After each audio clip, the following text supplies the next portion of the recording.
10th, 2023. Let the record show it's my mother, Rosemary Forster's birthday, who's passed away, but happy birthday, Mom. And the board has met in closed session. Item 1, conference with labor negotiators, gave direction to staff. Item 2, conference with county council, anticipated litigation. The board denied the claim of Carl Gamble, claim number 22-12, and the confidential minutes the board approved. All those items were approved 3-0-2. And let the record show that Supervisor Crew is on jury duty right now. Hopefully he'll join us at some point, but we'll see. And with that, can you join me in the Pledge of Allegiance?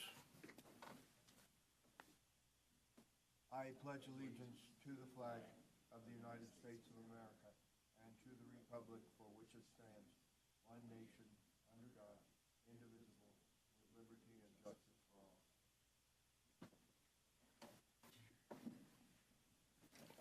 Thank you. We'll go to public matters not on the agenda. Discussion items only, no action to be taken. Any person may address the board at this time upon any subject within the jurisdiction of the Amador County Board of Supervisors. However, any matter that requires action may be referred to staff and our committee for report and recommendation for possible action at a subsequent board meeting. Is there any public comment at this time? Yes, sir. Come on up. Please sign in and state your name for the record. Good morning.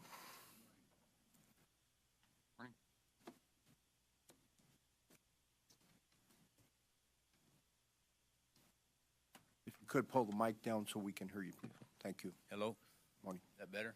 Yes. Hi, my name is Lance Kell, and I've been up in the area here approximately 6 to 7 years. I had a house that I sold, and upon retiring, I sold that to basically pay all my bills. I'm basically here about your RV rules and regs. I came up, I put in county permits to do a steel building. Within a month of my time being up here doing all this stuff, I got nailed by the county, the planning department, that I was illegal in my RV. But I already had plans for the steel building, so with the building committee and all them, we basically worked it out to let me stay in my RV for that time period as long as I put in a basic plan to do a house eventually with, you know, temporary plans, whatever. The building was put up, everything was done, then with the new rules and regs that they have now on fire insurance and everything else, I can't afford to build a house. So I decided to do a building apartment, so to speak, inside the steel building, which I came down and did the paperwork for that, paid the permits for that. Then the planning department after the first of the year hit me again, says, hey, you don't have any plans? And I said, well, I have plans in for the apartment in the building. Well, it was a music room kind of deal, not actually a livable with the kitchen and the whole thing as a real apartment. So since then, I've had to get a loan to come down and pay the fees to actually do it as a legit apartment, if that makes sense. My question is, how do you guys come up with some of these regulations when you have RV parks with RVs and say that I can't live in an RV on my own property? I'm paying taxes. Whenever I had the property initially, I was hooked up to sewer, power, water. I have everything there, all the facilities. I'm just trying to figure out, you guys might need to revamp some of these rules and regs that you have on people coming up. I'm trying to improve my property. But this 16 days a year, do you realize that's only 8 weekends out of 52 weekends a year that I'm allowed to stay in my trailer? This is a kind of little over dramatic in my opinion. So I'm here just appealing to you guys. You guys need to revamp and kind of think about some of these rules that you guys have. I understand it's a money issue on some of it. I'm retired.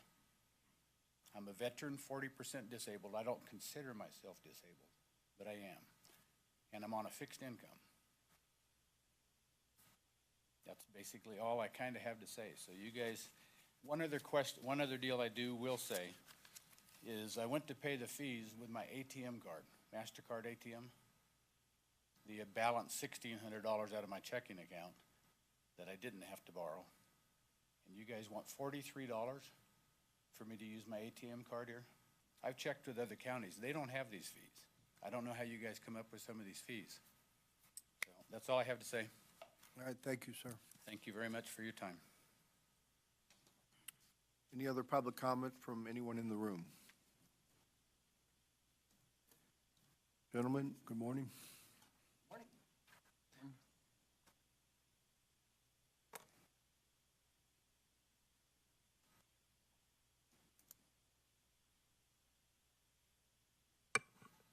Good morning, members of the board. My name is Mitchell Vinciguerra. I'm a fourth-generation resident of Amador County. I was a millwright by trade and have been a member of the United Brotherhood of Carpenters for 10 years. My current job position is field representative.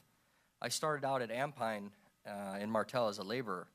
I worked my way to machine operator positions, various forklift jobs, and was eventually accepted into the maintenance apprenticeship program as a millwright.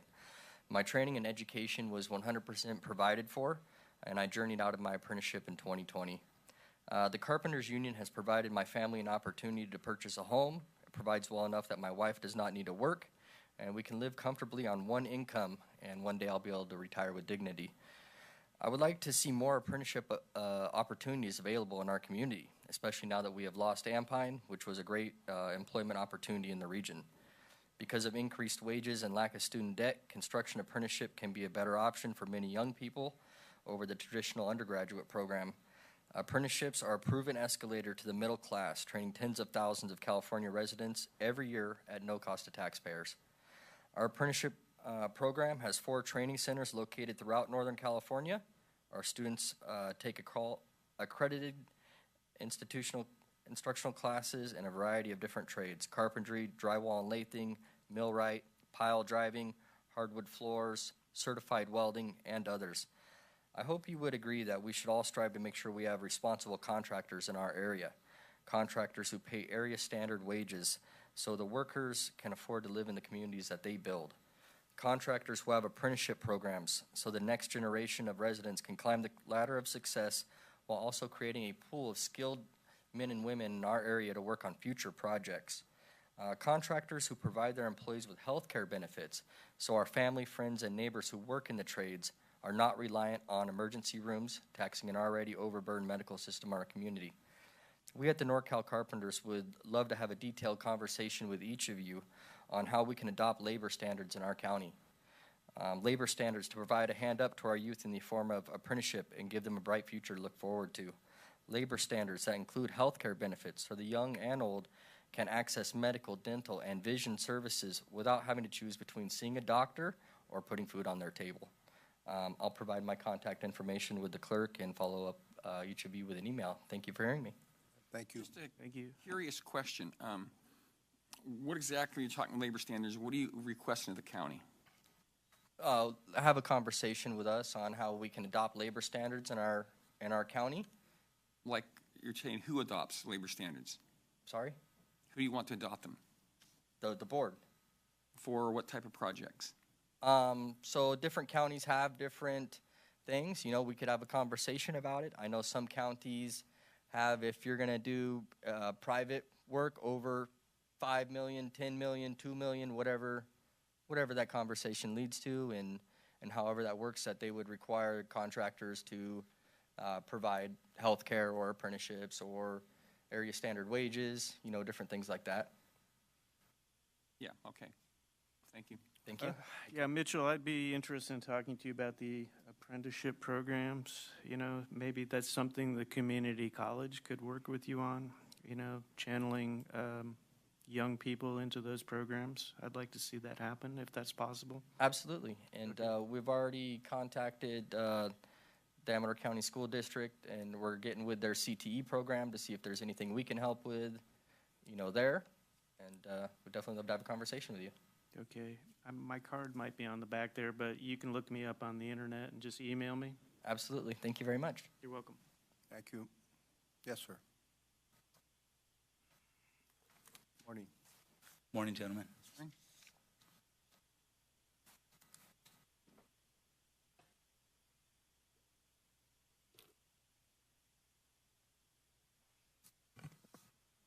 I'm also with the Carpenters Union, but just wanted to bring a little bit of awareness. Sir, your name?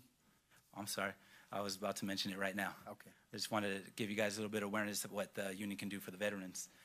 My name is Demo Aguilar. I lived in Stockton for the past 5 years. My trade in the Carpenters Union is as a concrete form worker. I've been a UBC member for just over 5 years, and what I'd like to share with everybody here is my experience within the Carpenters Union as a military veteran. I have over 15 years of military experience with both the Navy as a gas turbine electrician engineer, and then in the Army as a commissioned transportation officer.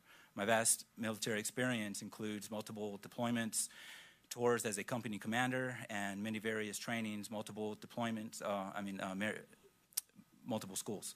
I mention this only because, despite of having all this background, I simply could not find a company that was willing to offer me a position that could possibly lead as a career and eventually retirement. I was willing to accept anything that could possibly be a career that will lead to a retirement. I even pushed shopping carts at Costco for a while. I was the only degree-having individual who commanded companies of upwards towards 150 men out there pushing shopping carts with kids half my age. But I was willing to do whatever it took to provide for my sons. Everywhere else, they would simply tell me that I was too overqualified, or that they were afraid that if they offered me a position that I would just leave given the opportunity for a better offer. It was only by chance that I heard about the bridge building going on in Fresno for the high-speed rail that I was set on the path towards an actual career within the Carpenters Union. The bridge building company said that I had to be union in order to work for their company, and that path might be long and hard. So I was quite deflated when I contacted the local 701 in Fresno and introduced myself. When I got to the part of my background of being a military veteran, I was stopped right then and there and I was told that I can get directly into the union under the Helmets to Hard Hats program. I was told that that was the least that they could do for my service to my country. The Helmets to Hard Hats program is here for our veterans to help with the transition that we have to face when we try to reincorporate ourselves into society. This process is one of the hardest things we as veterans have to face when we transfer out back into civilian life. Many of my military brothers and sisters do not make this transition. I had to go out and find my own job at a company who hired union workers, but I was now inspired to do so. And I found a position within a month and actually started working within the 3rd month of being in the union. And they were really impressed by that. This was the first time outside of the military I was able to make a living wage and had the insurance to cover my son's medical needs. When I was only a 3rd period apprentice, I was able to purchase my first home. As soon as I was able to complete my apprenticeship, the union was more than willing to utilize my education and training within the union as a field representative, which is why I'm here today. In closing, I would love to thank you all for giving me this opportunity to share my experience as a veteran in the Carpenters Union. And it's an honor to be able to spread the word of what the Carpenters Union can do for our veterans coming home and making that transition. Thank you, gentlemen. Thank you very much. Thank you for your service also. Thank you. All of you that have served. Any other public comment from anyone in the room? Virginia? Morning. Good morning, gentlemen. Virginia Manor, representing as president the Jackson Creek Homeowners Association and also as an individual owner. I know that you received our updated document from our attorney yesterday. I'm not going to read the whole thing again. We did appear last night at the City of Jackson's meeting and got the proclamation from them. What I will say before I begin to call note to this is I was stunned by the stories of people on South Avenue. They were heartbreaking. And these are neighbors and friends, and these are people that, you know, are heartbroken. And the damage that was done didn't need to happen. And they asked for services. Same out on North Main. Asked for services, and the services weren't there. I invited them to attend today. The meeting went late, but I just wanted to let you know there is damage all over the county, as I'm sure each and every one of you have seen in your own districts. I was at our attorney's yesterday, and the big oak next to her fell, and the one across the street from her fell, and that was yesterday. So I don't think we've realized the full damage that we're going to see out of this storm wave. But going back to the document, I'd like to call your attention to the second to the last paragraph on the second page, starting with further, it is our understanding. Further, it's our understanding that the most of the 26-mile length of the Jackson Creek is under the county's jurisdiction, even though the banks adjacent to our property are in the city. We have requested the Jackson City Council to work with the county in designing a flood mitigation solution and applying to FEMA and other agencies for the necessary funds, including but not limited to the Disaster Assistance Act funds. The document, of course, was designed to outline many of the issues I brought to you last week. I'd like to know if you have any comment, and I know that you can't make anything but a comment or a question of me regarding this, and then I have one further comment. Does anyone have a question regarding the 26 miles? I just think it's something we're going to have to work with City of Jackson and figure out if there's anything we can do. Just like I own, all the cities have responsibility when they approve building to occur within floodplain areas. Exactly. That's very true, but the City of Jackson is a very small government right now and overwhelmed. And there was discussion last night of perhaps their public use department trying to work with yours to gain funding. There was also discussion about the funding that you have within the county under the disaster plan, which I understand is long.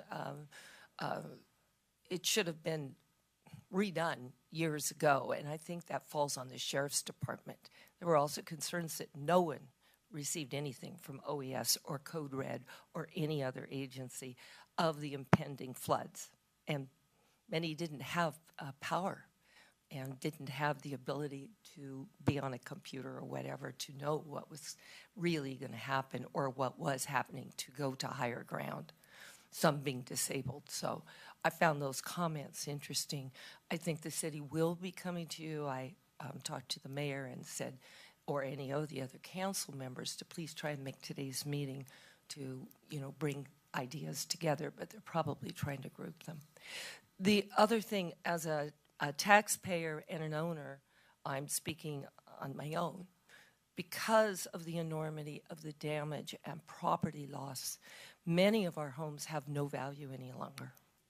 Without a retaining wall system, no one's going to buy there. We watched, same as South Avenue, everything erode. I would like for further discussion on a different time to talk about some sort of temporary adjustment in our property taxes to get us through this season until we are able to gain funding and begin to bring our property values up due to this storm. And that's one way that you can help homeowners and people that are so affected and now are facing full property values when there isn't any value at all. So I'd like you to consider that on another agenda, because I know you can't discuss it, make comments to any great degree, but I'd like you to consider that option as a relief to our county homeowners.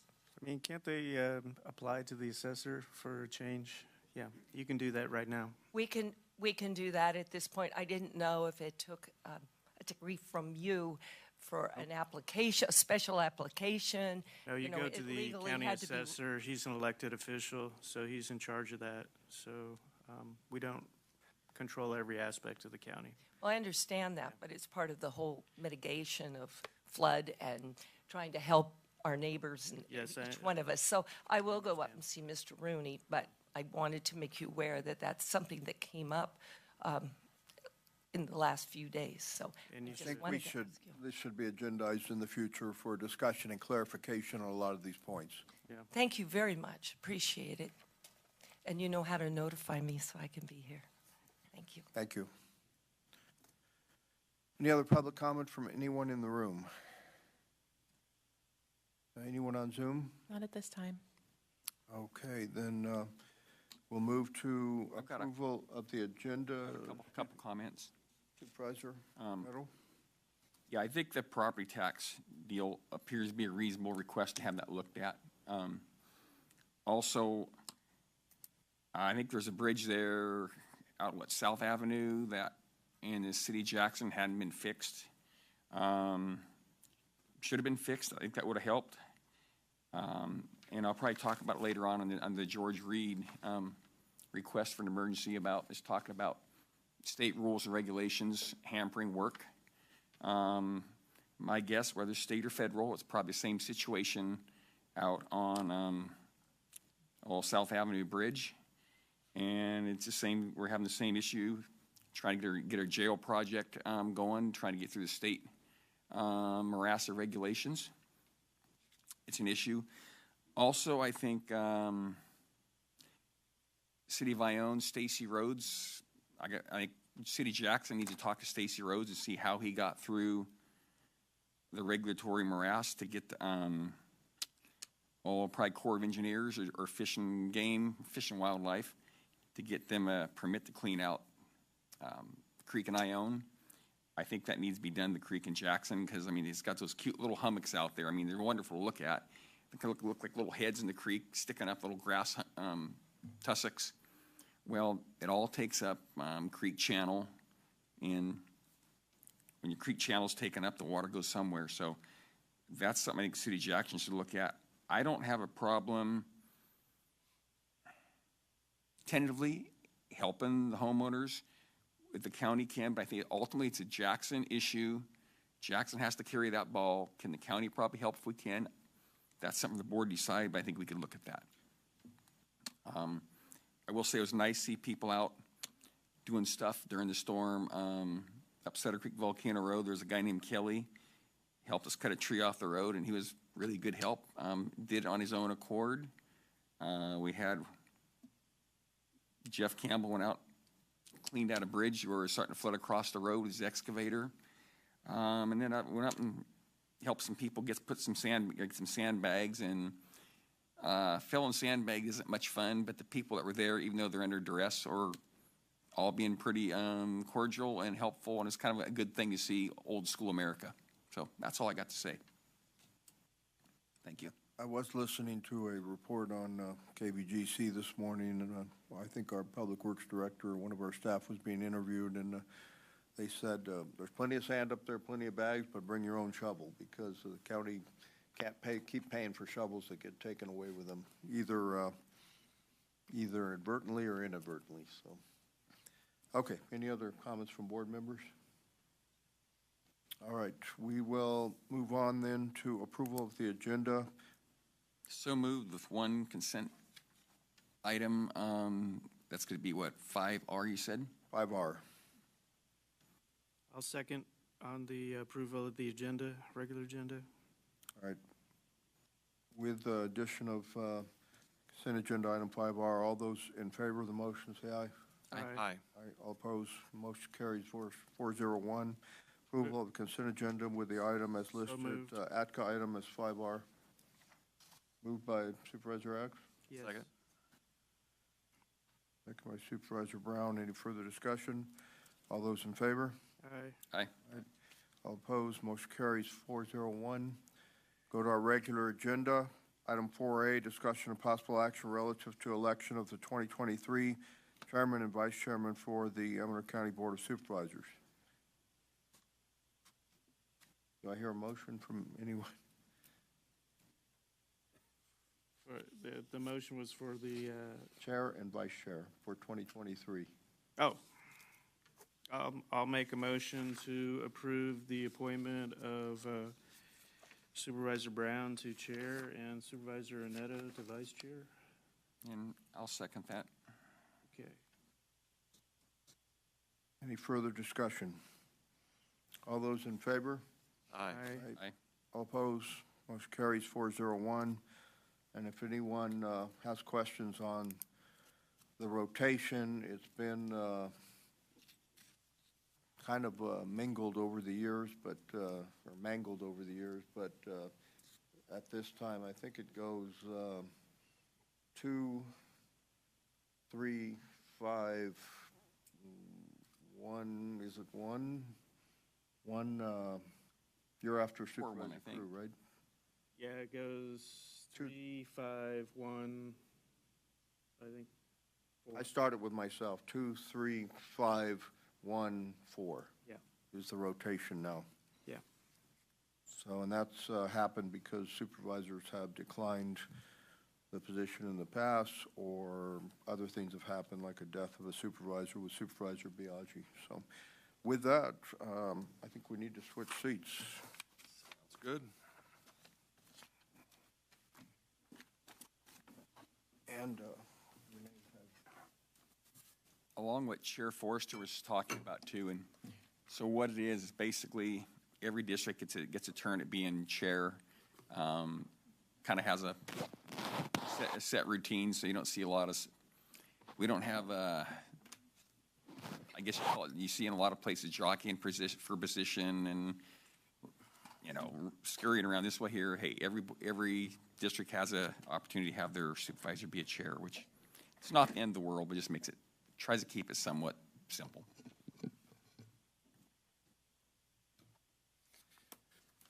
Okay, our next topic is passing the gavel and presentation. Passing the gavel to the incoming chair, Board of Supervisors. Presentation of the plaque honoring outgoing chairman Richard Forrester. this happened a few times, so thank you.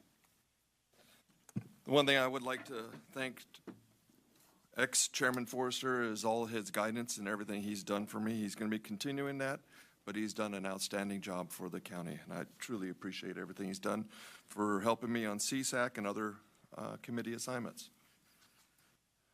Well, and thank you for the job as the vice chair, because, thank you. It's, Yeah, I think Richard's the longest serving member of the board. right now, so, Yeah. but thank you as vice chair. It helps to have a vice chair to keep you on track sometimes, especially when you don't get resolutions approved before you present them. All right, thank you. Not a problem. Thank you. Okay, our next item is 4C, update of the Amador County Health Officer, Dr. Rita Kerr, on the COVID-19 situation in Amador County. Oh, she's up in Morning. Kirkwood, are you? It's unfortunately just a stock photo. I'm not there. Good morning. It sounds like my video's coming through. Is the audio coming through okay? Yes. Yes. Okay, thank you. And I'm going to ask the clerk to go ahead and ready the slide deck and go ahead and give the COVID and respiratory winter virus situation update to the board. Thank you, Chairman Brown and board members and community. Over the month of December, the trend for circulating winter viruses improved overall. Respiratory syncytial virus, or RSV, activity has lessened and influenza trended downward. COVID activity remains steady over the holidays. Hospital impact is shown here on this slide. This is, there are six, excuse me, if you go back to the hospital slide, thank you. 6 regions in the state, and Amador is within the greater Sacramento region, which is the middle slide of the upper row. And the blue is the flu, and the red is COVID. So the trend that you'll see is that right after Thanksgiving is when we saw that flu kind of creep up, but fortunately it dropped a little and leveled out. It did not continue to increase. COVID has been increasing, although not super high, which is a good thing. And then occasionally, and you can't even see them on these graphs, it's too small, at least on my screen, if there's someone who's infected with both at the same time and is hospitalized, that would be in the green But the good news is that we did not see a massive peak. This is data that goes through the 1st of January. Currently, there are 2 COVID-positive patients hospitalized at Sutter Amador. Neither one is in ICU. And to date, we know about 428 Amador County residents who needed hospitalization because of COVID-19, which is an increase of 10 since last month. Now you can go ahead and switch to the epi curve, and just going over some of the local data here. This is since the beginning of the pandemic. This is COVID cases. The confirmed cases are the blue bars, and the probable cases are that light green bar or on the top. And what we see here is that we're really pretty steady over the month of December, really since about the Thanksgiving holiday. The last week of data, which ends December 31st, we likely have some undercounting because we had closures of the test site because of the holidays on December 26th and January 2nd. And so we have fewer of the probable cases, which generally are done in that kind of supervised antigen testing setting. But the good news is we are not seeing dramatic increases in COVID burden compared to last year at this time.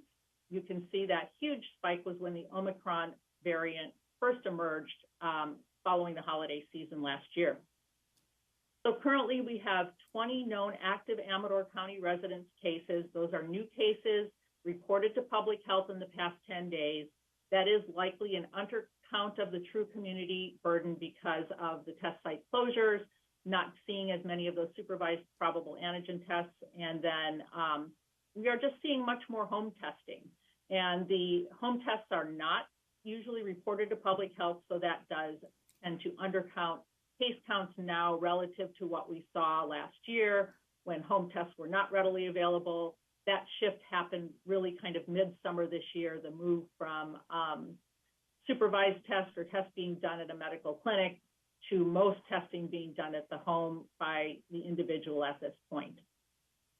Mule Creek State Prison has had 30 new inmate COVID cases in the past 14 days. You can move to the next graph, which shows the influenza hospital admissions. And this is at Kaiser Permanente, Northern California, which is one of the Sentinel providers that uploads all their data to the state because we are kind of within their catchment area. I think this is a pretty good reflection of what's happening in Amador County. And you can see that those hospitalization rates really peaked right after Thanksgiving, have fallen off, and now kind of leveled out. The next graph shows that RSV peaked and has fallen off. And the interesting thing to me about this graph is that the shape of the curve is so similar from year to year when how RSV behaves as it moves through a community. And this is, again, Clinical Sentinel Laboratories statewide, but really all that happened this year is that RSV came a whole lot earlier than it usually does. It usually starts late winter and goes into early spring, and this time it started late summer and went into early fall. We hope we won't see another peak, kind of a biphasic season with this. Of course, it came at a time when influenza was peaking as well. They usually are kind of offset by a couple months, but since they peaked right around the same time, that really was a concern for hospital burden. Really glad to see this falling down. And then the next graph is what the RSV hospitalization looks like. Tracks pretty well if you superimpose this over the laboratory detections graph. I do see just in this most recent reporting week a mild uptick again in hospitalizations attributed to RSV. Hopefully that's not a trend. We say 2 points make a line, not a trend. We'll see what next week's data shows. RSV hospitalizations, you may recall me saying last time, are most often hitting the youngest children, and it can also affect very elderly individuals. But this is the one that hits the kids really hard because their airways are so narrow and they just don't have much reserve, so they end up with a lot of breathing trouble at times from this virus. Moving on to COVID-associated deaths. Since last month, no additional confirmed COVID deaths have occurred in Amador residents. There has been one suspect COVID death, a man in his 50s, died at home. His autopsy showed pneumonia, and relatives told the deputy coroner who was investigating that he'd been sick with COVID, but we have no report of that lab result anywhere in our system. The total confirmed COVID deaths to date remains 87 Amador County residents and 9 Mule Creek State Prison inmates. 3 Amador residents have met the criteria for probable COVID deaths to date, and Public Health continues to offer our sincere condolences to all who have lost loved ones because of COVID-19. This graph shows that the vaccinations and boosters are working to protect against death. And as you can see here, this data goes through the end of October, and there is an 18.6 times lower risk of dying from COVID-19 if you've been vaccinated and had an updated bivalent booster, and 3.1 times lower risk of even testing positive in November compared to unvaccinated individuals. And that's all the slides that I have to show. So I guess if you want to see my face, we'll come back on screen. And remind you that the reformulated bivalent boosters better match the currently circulating strains of the novel coronavirus. Everyone is encouraged to stay up to date by getting a bivalent booster when they're eligible for it. And the timing for that is at least 2 months after your most recent dose of COVID vaccine. But if you've been recently infected, you may wait for 3 months.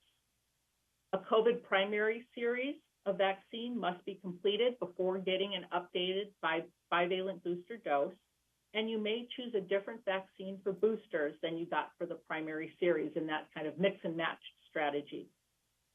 When you come in for a booster, please bring your vaccination card, a photo of it, or a digital verification showing the dates and types of previous doses of vaccine that you've received.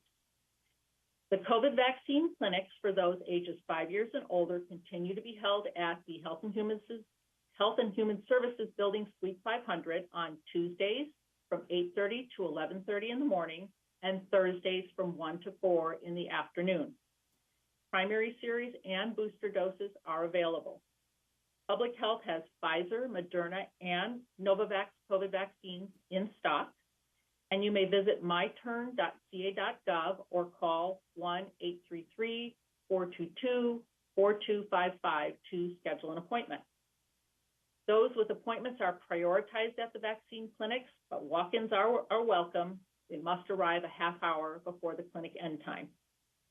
It's not too late to get your seasonal flu vaccine either.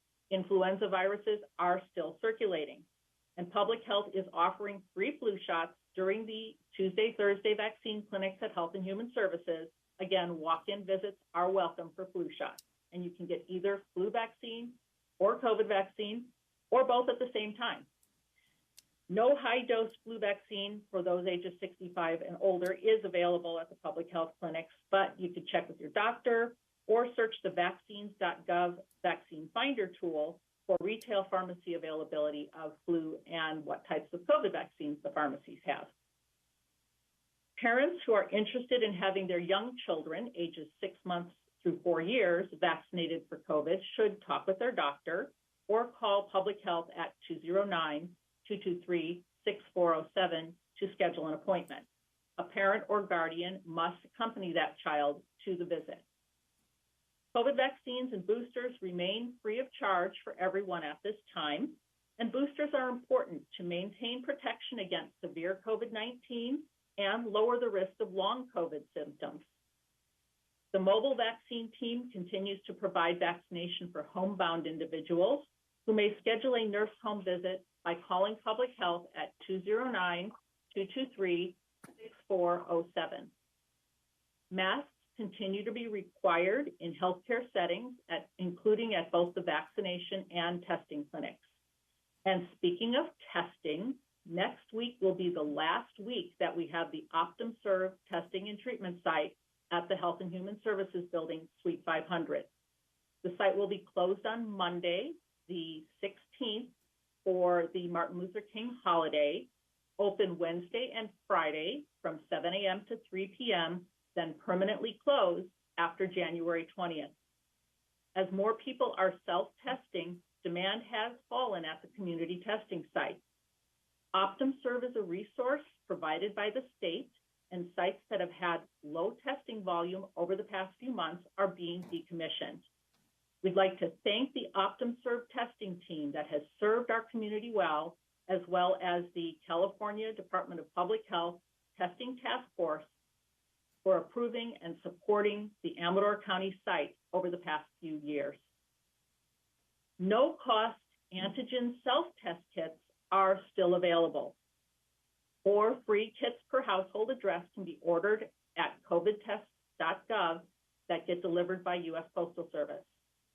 Medicare and Medi-Cal allow pickup of free test kits at pharmacies, and private health insurance pays or reimburses for 8 at-home tests per month.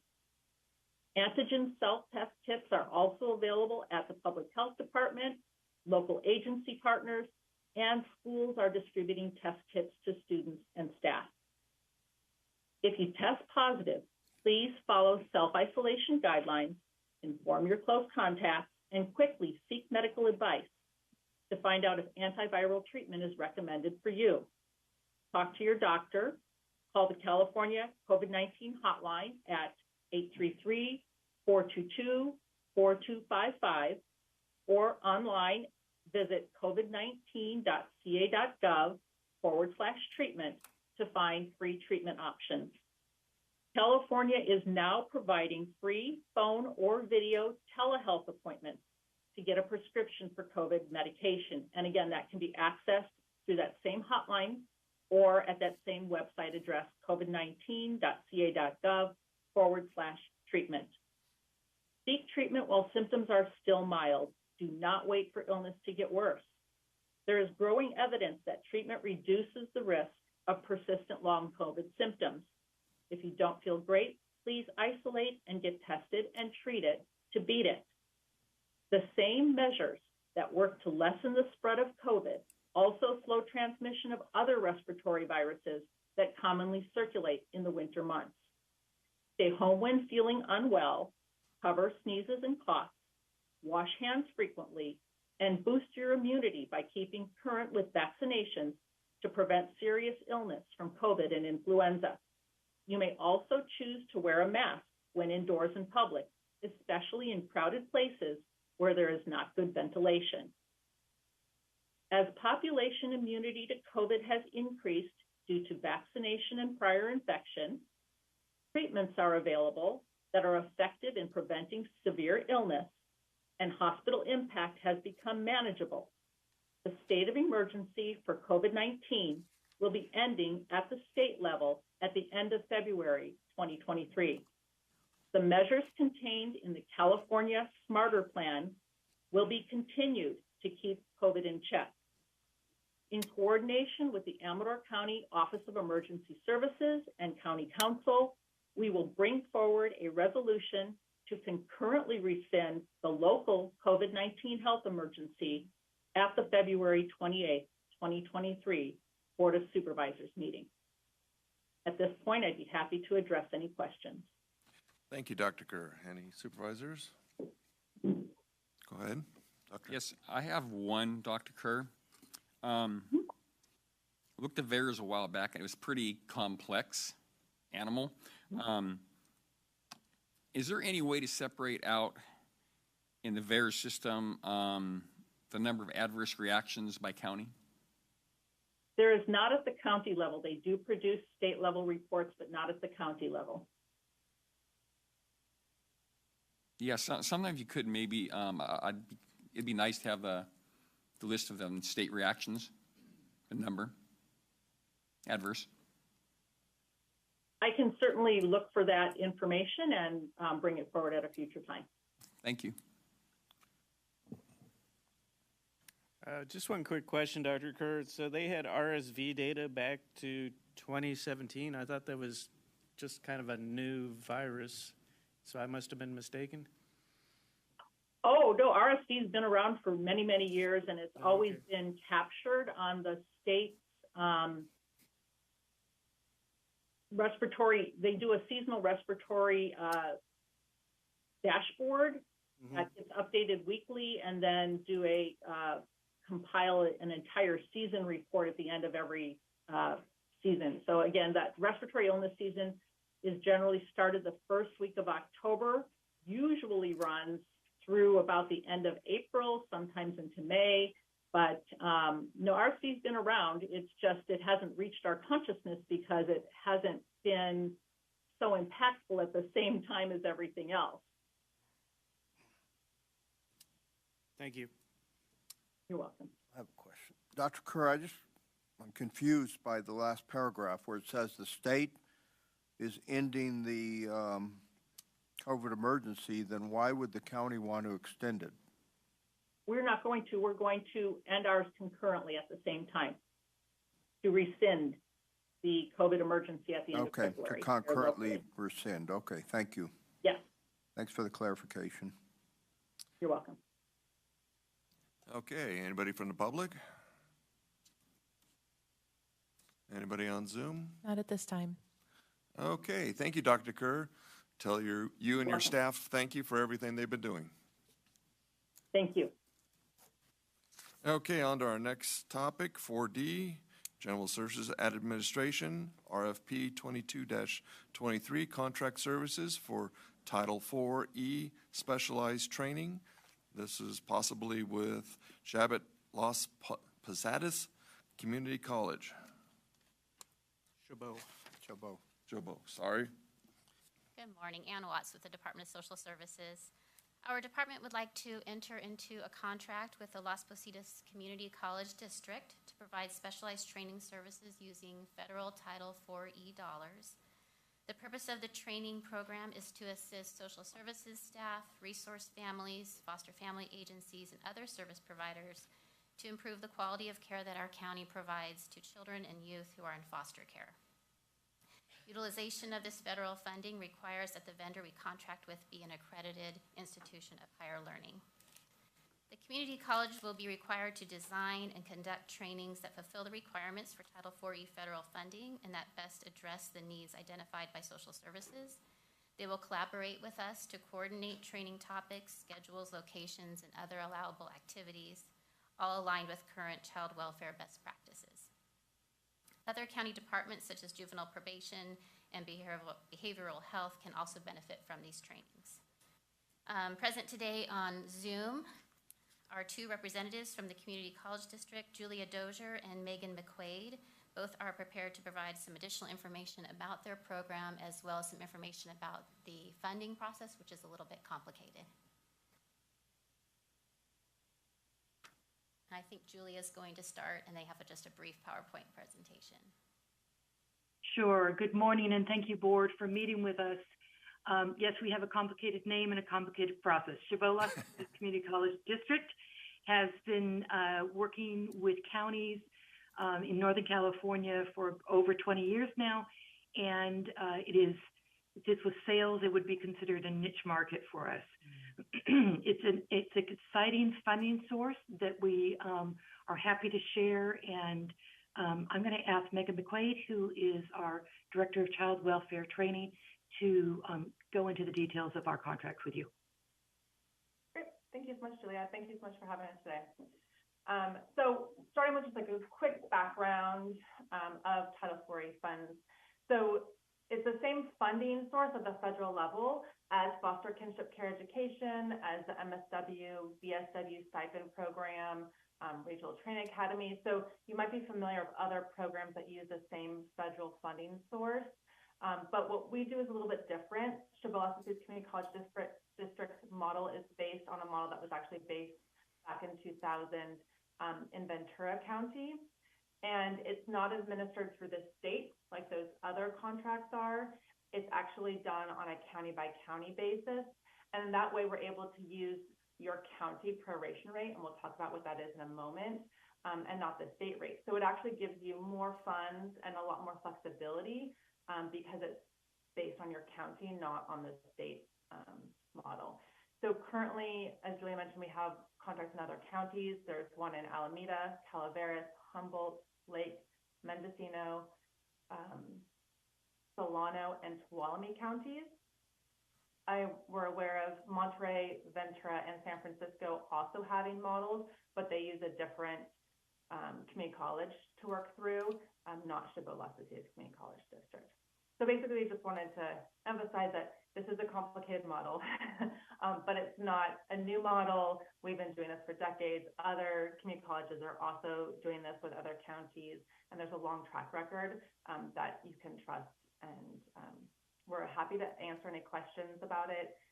We're going to try to simplify this as much as possible for y'all. So Title 40 funds, and often as any federal funding source, requires cost sharing. So the feds are not going to cover the full cost of anything. And so the way that they determine how much they are funding is that they reduce what they provide in two ways. And the first one is the federal financial participation rate. And so this is based on the type of eligible expenses. Either they'll provide 75% reimbursement or 50% reimbursement. The other way that they have cost sharing is that the funding source is intended to help children and youth that are removed from families that fall below a 1979 poverty rate. And so it's from a long time ago. Just due to cost of living, it's much higher now. But the regulations require us to use that rate. So what they do is they create a proration rate for your county, and that's based on the number of federally eligible kids, based on that poverty rate from before, divided by the number of total kids in care. And that gives percentage. And we're calling that it's usually called the Fed rate, but to make sense, it's called the proration rate today. And that usually falls somewhere between 45% and 85%. So every county's rate usually falls somewhere in that range. We understand that Amador's county rate recently was 68%. So that's why it's better to work on a county basis for Amador County, because the state has to then average out all of those percentages. And so their proration rate is much smaller, and they get back less from the federal government. Amador County, since you have a higher rate, you're able to actually access more funds through this type of model.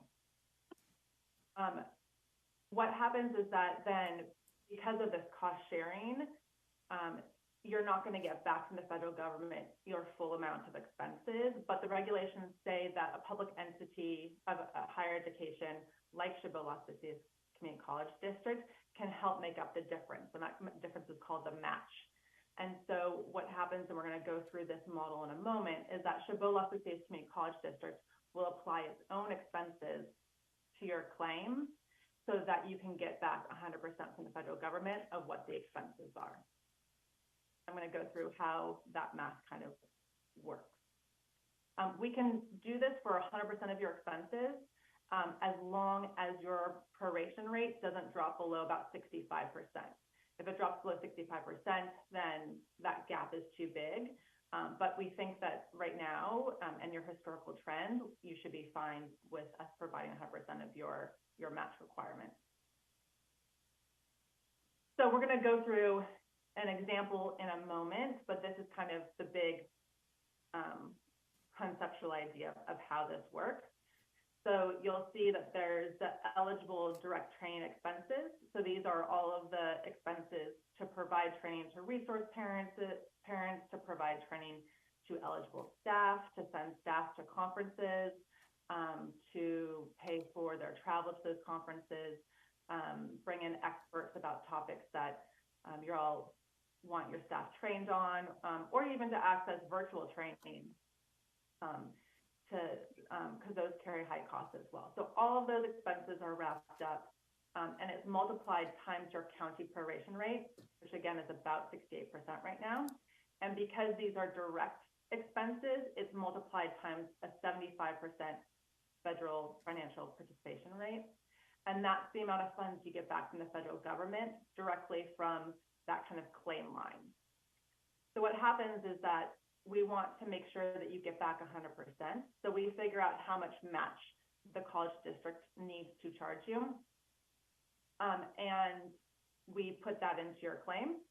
That's multiplied also then times your county proration rate. Those that type of expense can only be reimbursed at 50% FFP, and that's also going to create federal funds that come back from the federal government for you, and that's what you get reimbursed. And so in the end, what happens is that the reimbursement to you from the federal government is the same as what those eligible direct training expenses were, so there's no out-of-pocket money coming from the county's general fund, that it comes through from the federal government. I'm going to go through an example for you.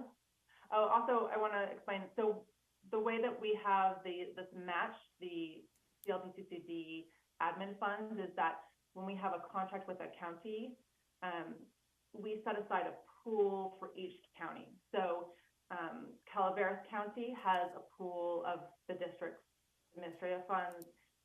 Tuolumne has their pool. Amador County, you would have your own pool, and we pull from that pool as we need to apply it for each one of our claims, so that it's not duplicated. You're not sharing the same resource. It's yours. It's all non-federal, unmatched dollars that we pull from and we can apply to your claim. So here's the example. So if we have $500 worth of eligible training expenses that we're going to charge you for, we multiply that times 68% in this example for your county proration rate. We multiply that times 75% for the FFP, and that means the federal government will reimburse $255. So then we know that the college district has to then apply $720.59 of our expenses to the claim. That gets multiplied times 68%, which again only gets reimbursed by 50% because they're administrative costs, not direct training costs, and you'll get back $245. And so that then equals the $500, which equals the $500 that we're claiming.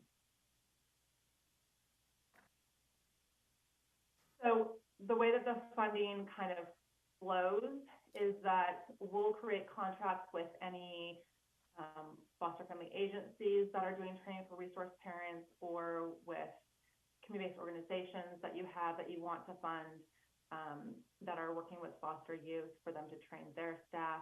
We will pay for experts to come and train your staff. So we pay for all those expenses directly. And on a quarterly basis, we wrap those up into a claim. Your county Title IV claiming process runs on a quarterly basis. Therefore, we follow that kind of funding cycle for you. So we'll wrap it up into a claim. Your proration rate also changes every quarter. So we apply the proration rate of that quarter. And then we send that claim to the county. You're going to use that information to then claim the state, who's going to claim the feds. There's other Title IV funds that your county draws down for direct services, for other admin services. So it gets combined with those other Title IV claiming procedures. So it's not an outside, it's not a new claiming that will have to happen. It just gets wrapped into existing procedures and existing claiming. So this is kind of what the claim and the information that we provide for you looks like. I know it looks really intimidating. And the thing that I want to emphasize is the fact that we provide all the information that you need to do your claim. So, your total cost that you're going to bill the state will be on here. The total amount of match that is required for you to ensure that you get back full reimbursement from the federal funding source is on here. And what the rate is that should be applied and everything is also provided. I know I'm over my time, so I won't go into too much detail about this, but I also want to be able to allow for any questions. We can also come back or talk to anyone offline to get into it. This is an amazing funding source that we've seen such great change happen in counties that we've worked with. A lot of working on supporting in decreasing turnover rates, increasing retention of staff because they feel supported, they feel competent, they have opportunities to work on their own vicarious trauma, being able to provide one-on-one training with resource parents so that they can keep the kids in their home, and those kids are not going back into care or going into group settings. So it's an amazing funding source that I think is really flexible and can really come to benefit for Amador County. And so I encourage us to work together to make this all happen. And thank you.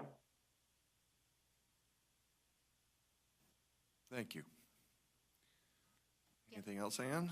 I don't have anything else unless you have any questions for Megan or Julia. Supervisors?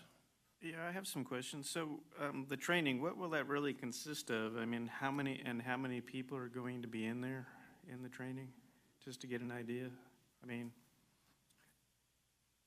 Megan, do you want to answer that? And do you want me to answer? That would be great, Megan. I know you've worked with some other counties. Maybe you can provide some examples. Yeah, so the funding source allows for you to train anything from one person to 1,000 people that are eligible participants. And in California, they've been wonderful in being able to provide clarity of the federal regulations that really allow for anyone who works with foster youth, and all counties need to ensure that your probation department, your behavioral health, your public health, your education systems, everyone should be coming together to create a trauma-informed environment to support foster youth. So as long as we're training around supporting foster youth, the eligible audience is quite large. We cannot train birth families, which is the only unfortunate aspect of this. They have to be resource parents, so they can be grandmas, aunties, uncles. so we're looking at about 20 to 30 people then that would be part of these classes? So every class will be different. You'll want to have, there'll be opportunities to have training on an ongoing basis. In some counties, there's a series of trainings where, bi-monthly, there's trainings available for staff that they can come to. If you go onto our website, you'll see that actually across all the counties that we're providing training with, at any moment during the 5-day work week, you can attend a training hosted by one of the agencies that we contract with. So if you really, the county will drive who you want the training to be with, how many people you want in the room, what the topics are that you want. But it can be as large as and significant as you are interested in doing. We can pay for venues so that, if you want to have 100 people come together, a lot of times bringing their sheriff's office and to help collaborate with the social workers so that they know how to team together when they're working with families can be helpful. It can really be creative about how to use it. So there's not really a number that you can put to it. So I think we worked with over 40,000 participants last fiscal year, but that was across counties. If I can jump in, I was just looking. Yeah. I was just looking at Lake County's contract, which is actually quite small, less than $500,000 last year. They provided 1,322 hours of training to just under 1,900 participants. So if you're looking for actual numbers, that may help. And that's half to a third of this contract. So that'd be like. And then we've got contracts up to $6 million with Alameda County that are obviously much bigger than that. So that'd be like 1,000 hours of training for about $500,000 in. Is that correct? 1,300 was just for about 4. So I'd say about 1,500 hours. But again, as Megan says, that's how Lake County chose to use these funds. These funds can also be used to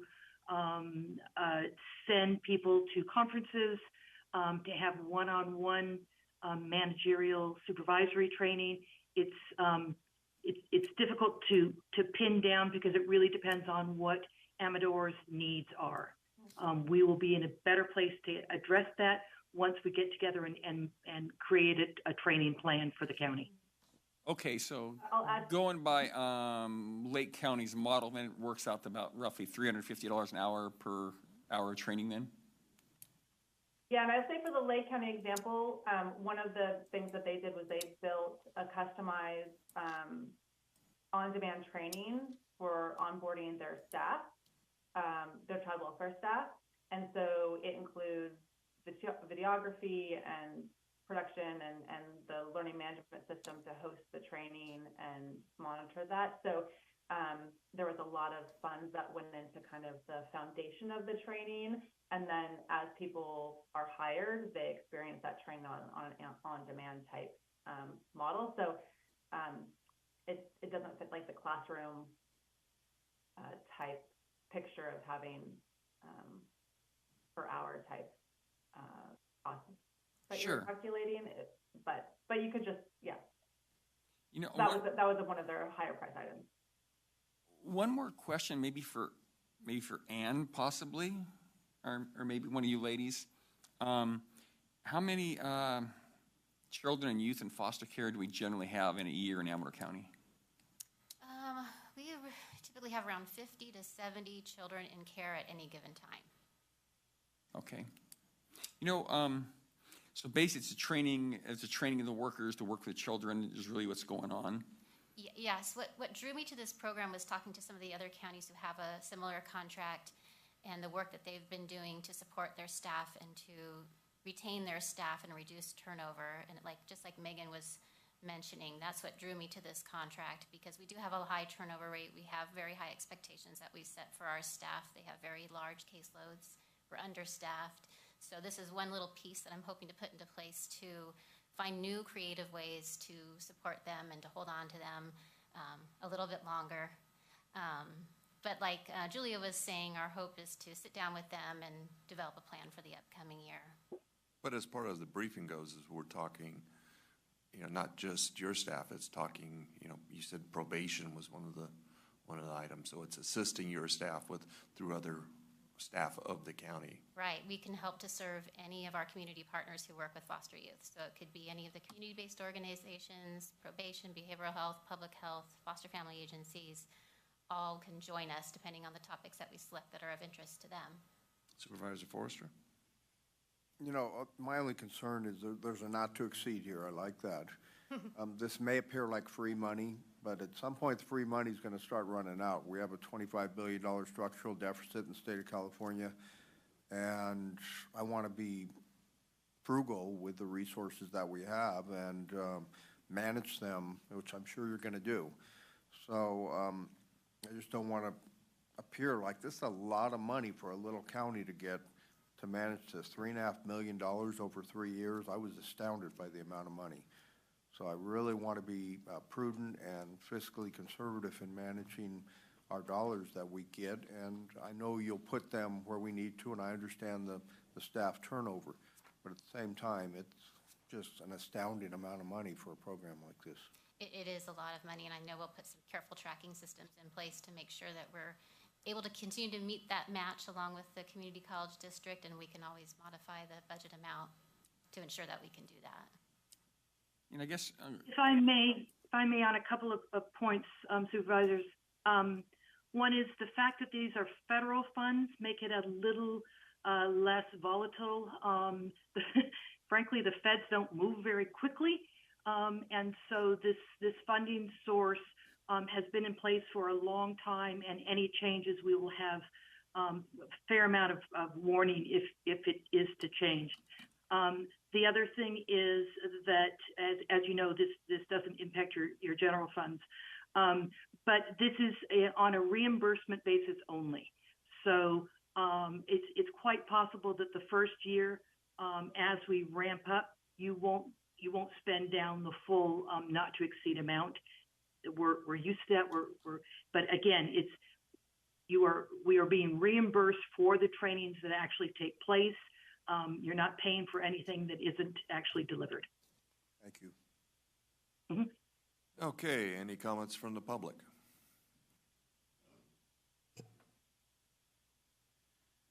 Any comments from Zoom? Not at this time. Okay. Well, forward to motion. Yeah, I'll make a motion to approve the recommendation, which is to award the RFP to Chabot Las Positas Community College District for the 3-year contract in the amount of not to exceed $1 million for the fiscal years of 22 and 23, and then not to exceed $1.5 million for fiscal year 24-25, and authorize our Social Services Director, Anwa, and County Council to negotiate final terms and conditions and develop a contract based on the sample agreement. Authorize the board chair to execute the agreement with the community college district, that is Chabot Las Positas. And I guess I'll second that. And under discussion, sometimes I wonder about it. Seems just amusing on my part. No offense to anybody. It seems like we have more and more programs in our country, and it doesn't seem like it's solving the problem. We're throwing money at it. I don't think that's the answer. I think we need to look at where we're going culturally and what we're doing in the nuclear family. I think America needs to step back and see how we're conducting ourselves, and that might solve the problem. I don't think money and training will, but I understand you got to have the training to implement the programs. That's why I'll second it. Just wanted to put that on the table. Well, Richard already beat you to the second, so we'll call. Sorry, I didn't hear it. Call for the vote. All of those in favor? Aye. Aye. Those against? Okay, 401. Thank you, Ann. Appreciate it. Thank you very much. We look forward to working with you. Thank you. Thank you. Okay, next item is 4E, discussion and possible action relative to the request for funding for First 5 Amador support for a health clinic being held in March.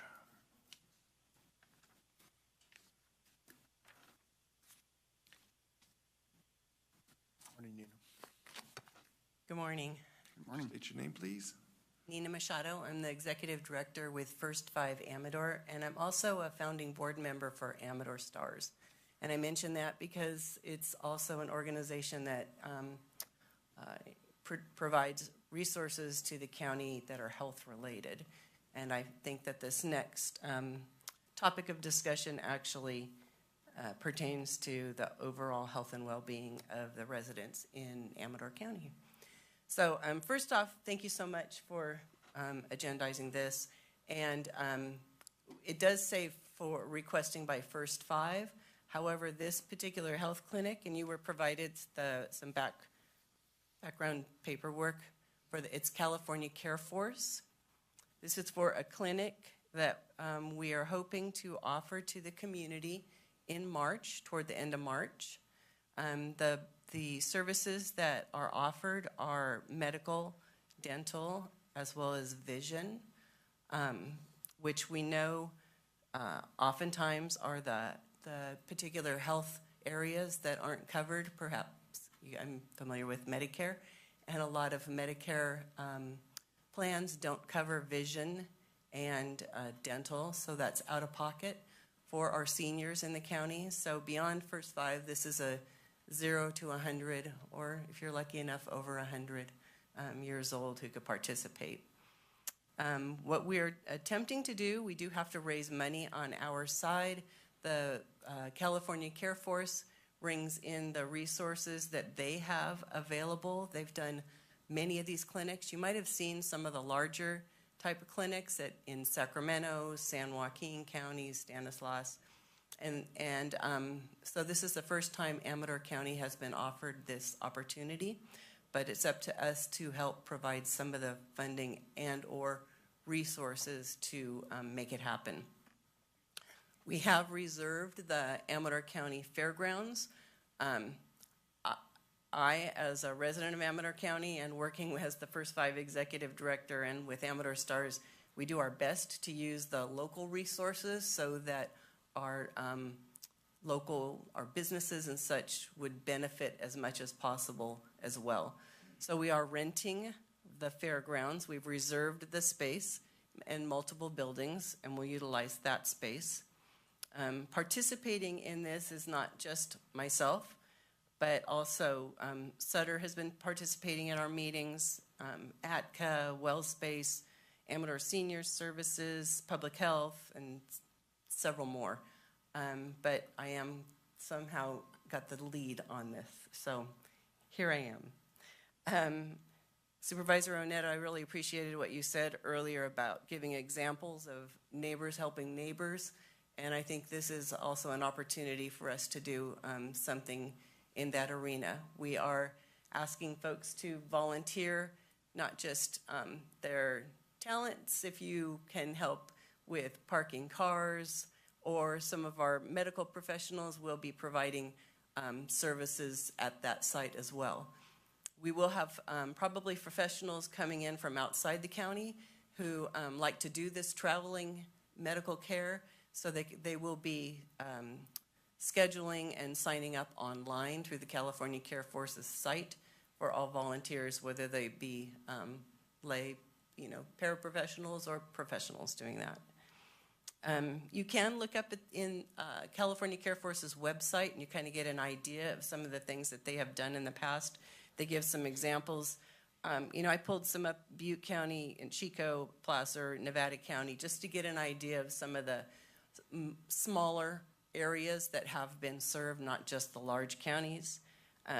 We want to make sure that these services would be utilized, so we asked Chris Colton of Amador Senior Services to do a survey of some of the folks who participate in the senior meal programs to say, what are your needs? When's the last time you've been to a dentist?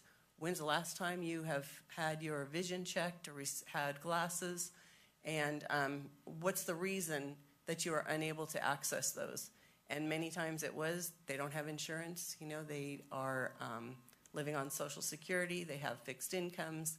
And then we also see a population that might have insurance, but might have significant co-pays for some of these things. And we know right now with the cost, I paid so much money for 18 eggs the other day, I about fell over. It was $9.25 for 18 eggs.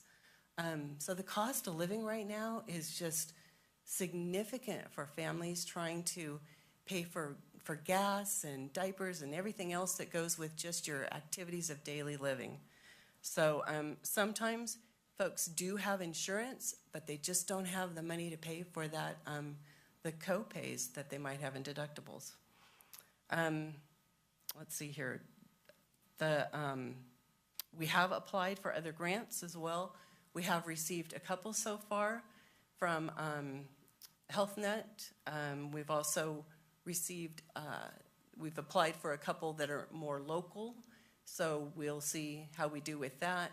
I know a lot of you are with service organizations in the county. It's a really great opportunity just to provide what your organization maybe focuses on, whether that's meals for the volunteers so that we don't have to pay for that. That could be covered. If you wanted to donate the money so that the meals could be provided there, that's something that California Care Force has a staff that's helping us navigate this. They've put on a lot of these, and so we're really leaning on their expertise to help us figure this out. So if I wanted to see if you have any questions. I had mentioned to Mr. Eiley that if there was unspent COVID CARES funding, this would be an excellent place for some of those funds to go. We know that a lot of people did not access services during COVID. Things got behind. We have folks in the county who've, lost jobs. We have the fire that occurred. We have some people who could benefit from these needs, from these services. Another thing, interesting thing is that if they do vision, someone goes and they do see that they would benefit from glasses, oftentimes they're able to make those glasses right then and there, and they will walk away with their pair of glasses, or they will be mailed to them if they're a little bit more complicated that they have to do. But, I went and had my eyes checked and then followed up with my eye doctor and said, would you be interested? And he said he thinks he's going to sign up for one of the days to assist. So we're, we have to have an ambulance on site, we need to have security, we need to be able to pay the volunteers, but it's a really good opportunity to provide some services to our community. Thank you. Supervisor Axe, any questions? Not at this time. So your request is what exactly now, Nina? I didn't want to put a dollar amount on it. I thought that perhaps. I can help. Okay. When I was chair, I talked to CAO Wiley. Yeah. And he felt the 15,000 level, we could Okay. probably do that with the CARES money. All right. So that's And what we're I'm not talking done about. yet. Supervisor Neto? I'm not done yet. Oh, sorry. The only question I have, we've talked about this at First Five before, but you can't restrict this to just Amador County residents. It's open to anyone, right? We're only doing advertising in Amador County. I was pretty clear about that with, California Care Forces. We wanted to be able to make sure that Amador County residents were served first. But you And can't, we if aren't, someone else shows we can't up. deny, no, they won't deny.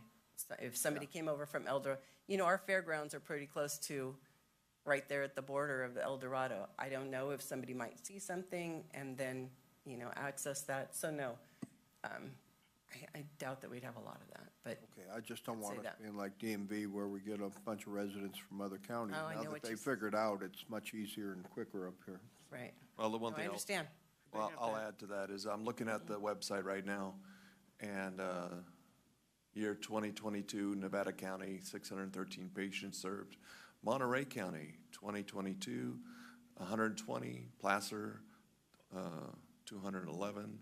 Coachella, 1,001. So it's kind of all over the place. Well, and some of the smaller ones were stand-down events, so they were specific to veterans. So those, I did do some research too, and so those smaller ones tended to be veteran-specific. Okay. But they have to have an appointment to access services, or can they just come?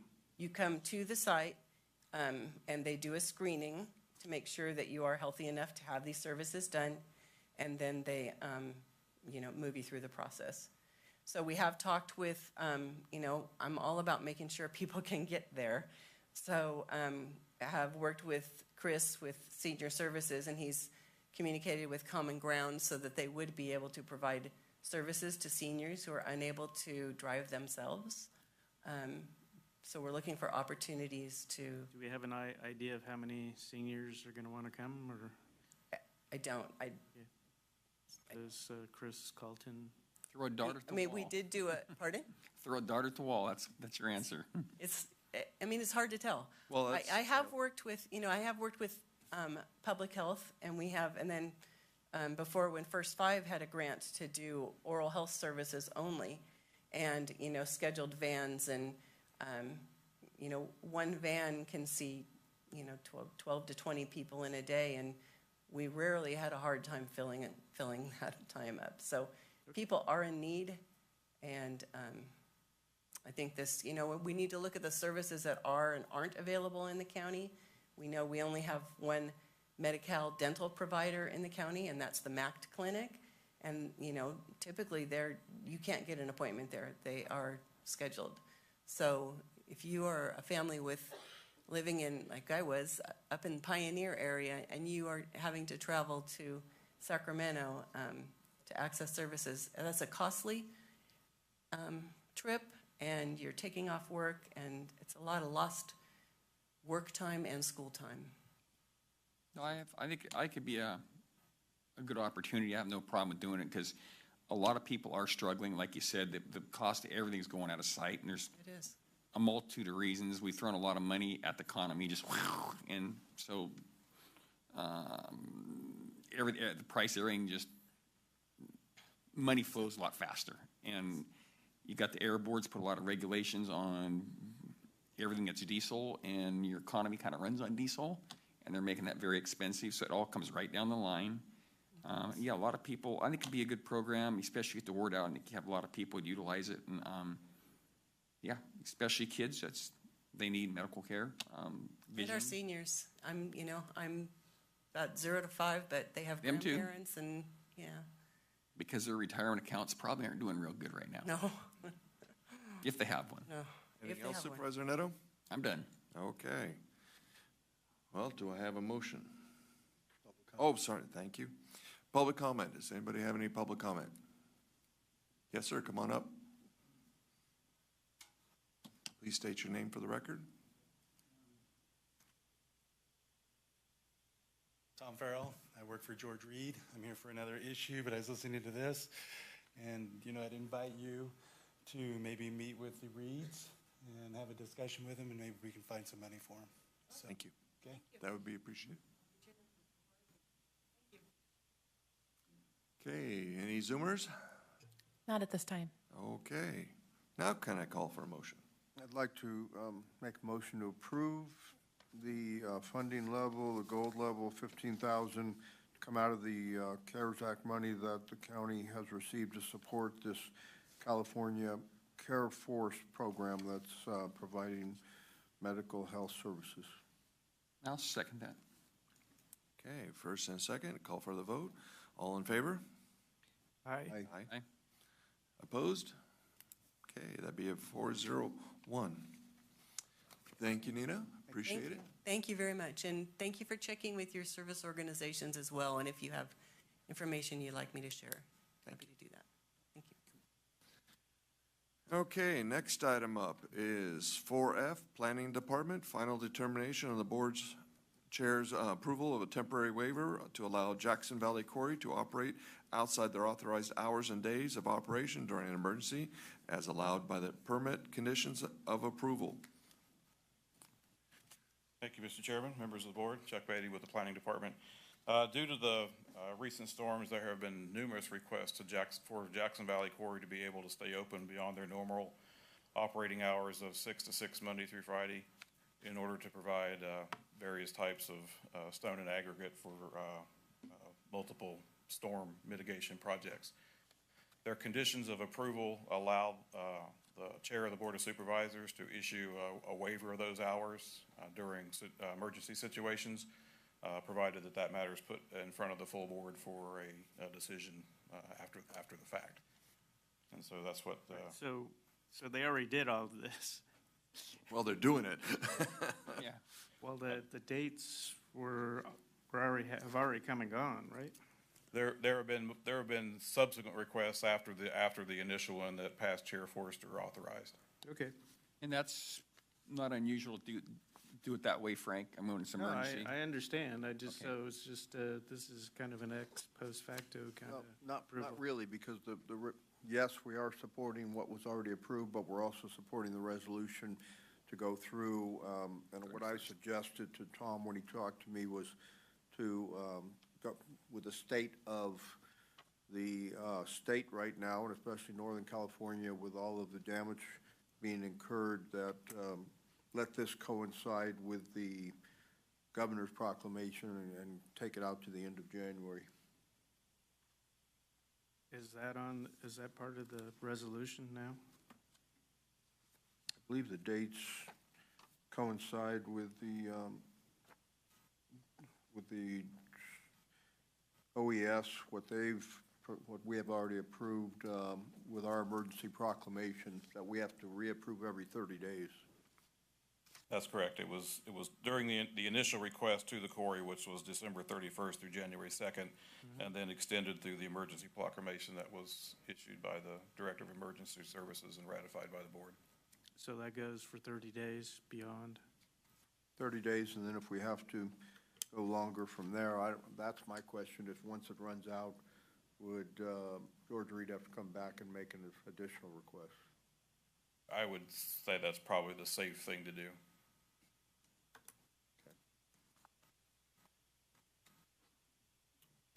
But we could just simply put that request and the approval on consent when that comes back around.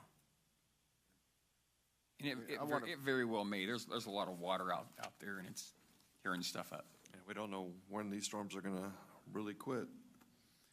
I mean, I want to be careful and protect my neighbors who live close to the quarry, But at the same time, I really agree with Supervisor Neto. I don't think that this is going away in 30 days. Okay, any comment from the public?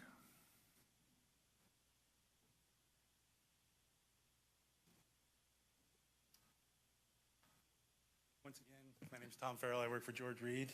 And first, I would like to thank the county staff. Our first emergency request was for a reclamation district that was repairing levees. It was on December 31st. So it was New Year's Eve, and the county staff went above and beyond to get everything ready to reach out to everybody and get the approval. So I would like to thank the county staff. And now that we have a new chairman, I'll have to put you on speed dial. Not a problem. So I can reach out to you and get these approvals.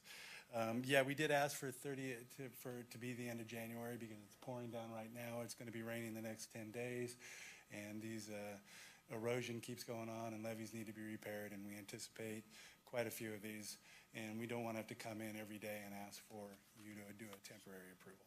So that's why we asked for the extended period. You know, question, Tom. The point of sale of that material, is it going to be at the quarry in Jackson Valley? No, it would be at where the project is.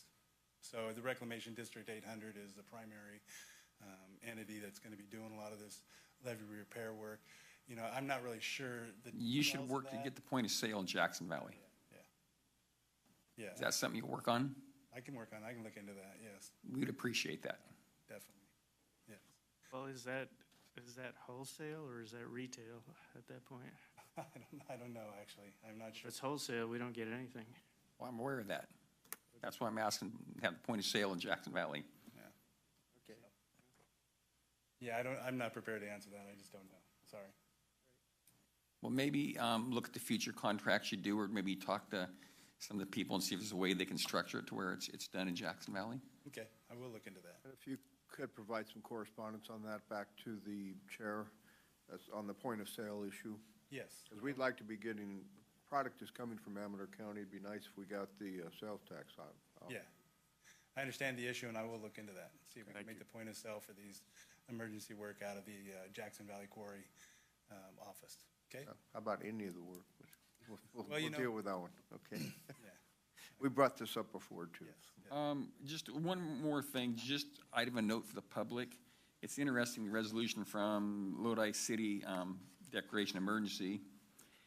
It says, whereas the city initiated a state-funded project to repair this portion of the river in 2019. Yeah. However, unprecedented delays in the state permitting process has delayed this project for 2 years, so it hasn't been done. And also it talks about, whereas work can proceed outside the riverbank area at this time, however, the city is still waiting for the State Land Commission to approval to allow work to be performed in the riverbank area. Yeah. And I think it's a problem throughout the United States where government is in the way.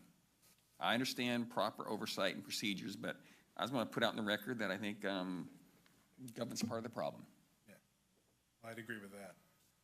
As a person whose large part of my job is to get approvals through governments, I understand that completely. So. Okay, anybody else from the public? Thank you. Thank you, Tom. Okay, anybody off of Zoom? Not at this time. Okay. Normally, I would make the motion because it's my district, but I'm not going to make the motion to approve my own decision that I did as the temporary waiver. Well, I was waiting for you, so then I'll go ahead and make that motion to approve the temporary waivers, allow Jackson Valley Quarry to operate outside the approved day and hours of operation in an emergency situation. And that includes For the next 30 days? Includes the resolution, too. Yeah. Yeah. Second. Call for the vote. All in favor? Aye. Aye. Against? Okay. 401. Yeah, real quick, before we take a break, just a quick announcement. We have Ridge Road has been closed. We had some down power lines. It's going to be closed until hopefully reopened about 5, thanks to the storm. So, But it's not all of Ridge Road. not all of Ridge Road, sorry. From New York Ridge, New York Ranch to Hemrick's Grade. Yeah, that's I saw that this morning when I was coming in, that CHP had set up roadblocks and wasn't letting anybody through. So we should have that open by the end of the day, though. Okay. Okay. So you can get through New York Ranch to Ridge Road or Upper Ridge Road and is all open. Okay, we'll For now. take a 10-minute recess. I have 10:35, so 10:45. Thank you.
My photograph needs to be promoted now.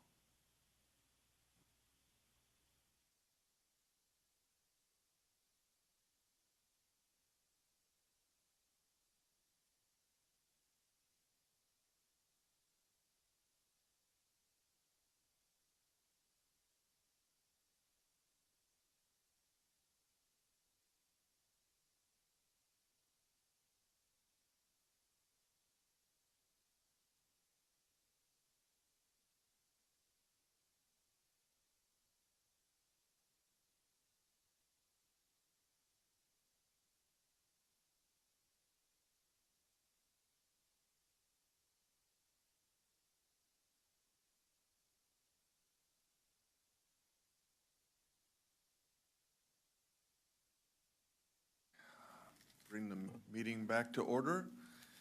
4G, discussion and possible action relative to request from a museum in Hong Kong to borrow items from the Chukey store in display in Hong Kong. The list of the proposed items for loan is attached, as well as the proposed draft agreement. Staff needs to know if the board would entertain such an agreement and whether staff should continue working to develop a more appropriate agreement. Hello, Teresa Geedy, Records and Volunteer Administrator for Amador County. First of all, I just want to talk a little bit about the archives because I don't get to come here very often. And we want to toot our little horn. So the archives has been it's been a very, very busy year for us. We were very involved with the Argonaut 100 commemoration, which was extremely successful and brought probably over 100 different families from all over the United States to the event. It was very, very successful.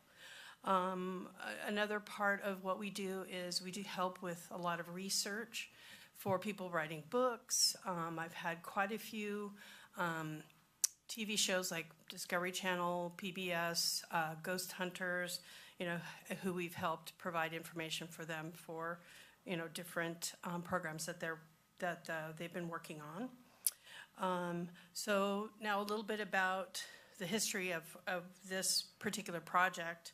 I was contacted by one of my volunteers, Elaine Zorbas, who is in the Fiddletown Preservation Society, and she's also a local expert on the Chinese who immigrated to California during the gold rush. And she's written several books on that subject. She's very involved with the Chukey store, and I believe she's on Zoom right now. Anyway, Elaine brought in a couple of professors from Seattle who were working on a book, and this is the book. They sent me a copy. Chumey and Bennett. Anyway, and then I put some tabs if anybody wants to look later on some of the information that we helped provide for them for the book that they were working on. When they came to Amador County, they were very, very excited about what they found here because we have some very unique items that you don't just find, in most, Chinese exhibits. We have these ledger books that were done. They're written in an old Chinese dialect, and they talk about when someone is born in China and they pass away out of the country, they usually set up a fund to have their remains sent back to China. So we have these ledgers that tell who donated, whose body got sent back, when that happened and all of that, which is kind of important historic information. Plus it kind of tells us who was here and all of that sort of thing. They're written in Chinese.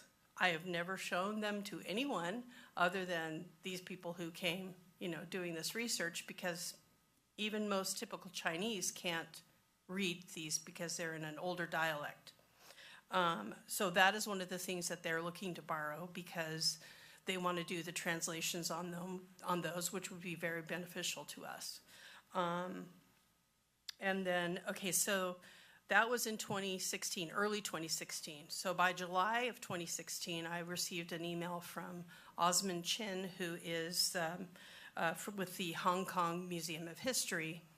And they were very excited about coming out. So on July 11th, he and several of his colleagues, one being Sonia Ng, who is Dr. Sonia Ng, who is an expert in the field, and she lives in the United States.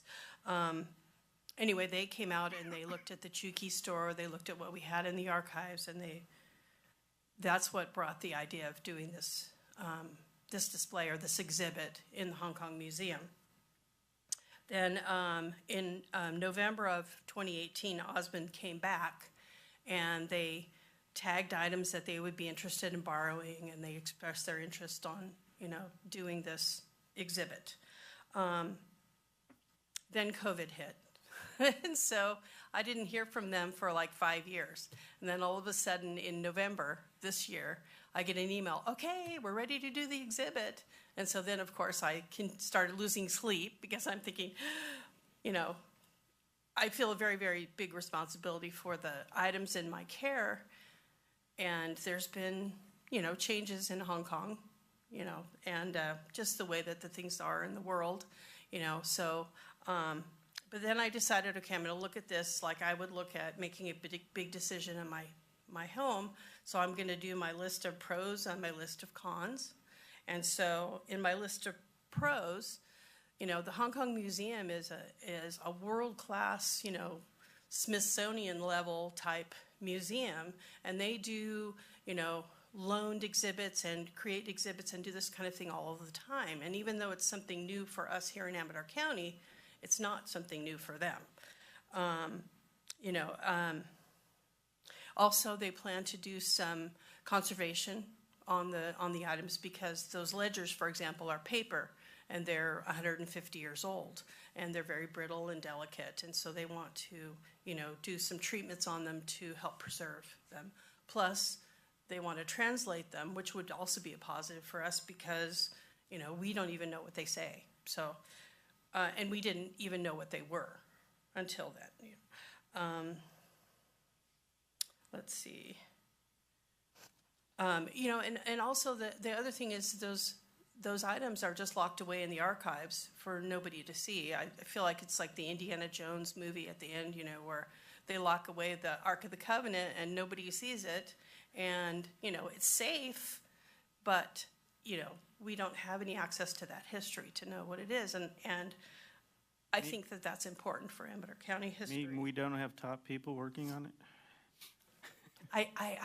My Chinese is a little weak. Let's see. There's also 13 other entities.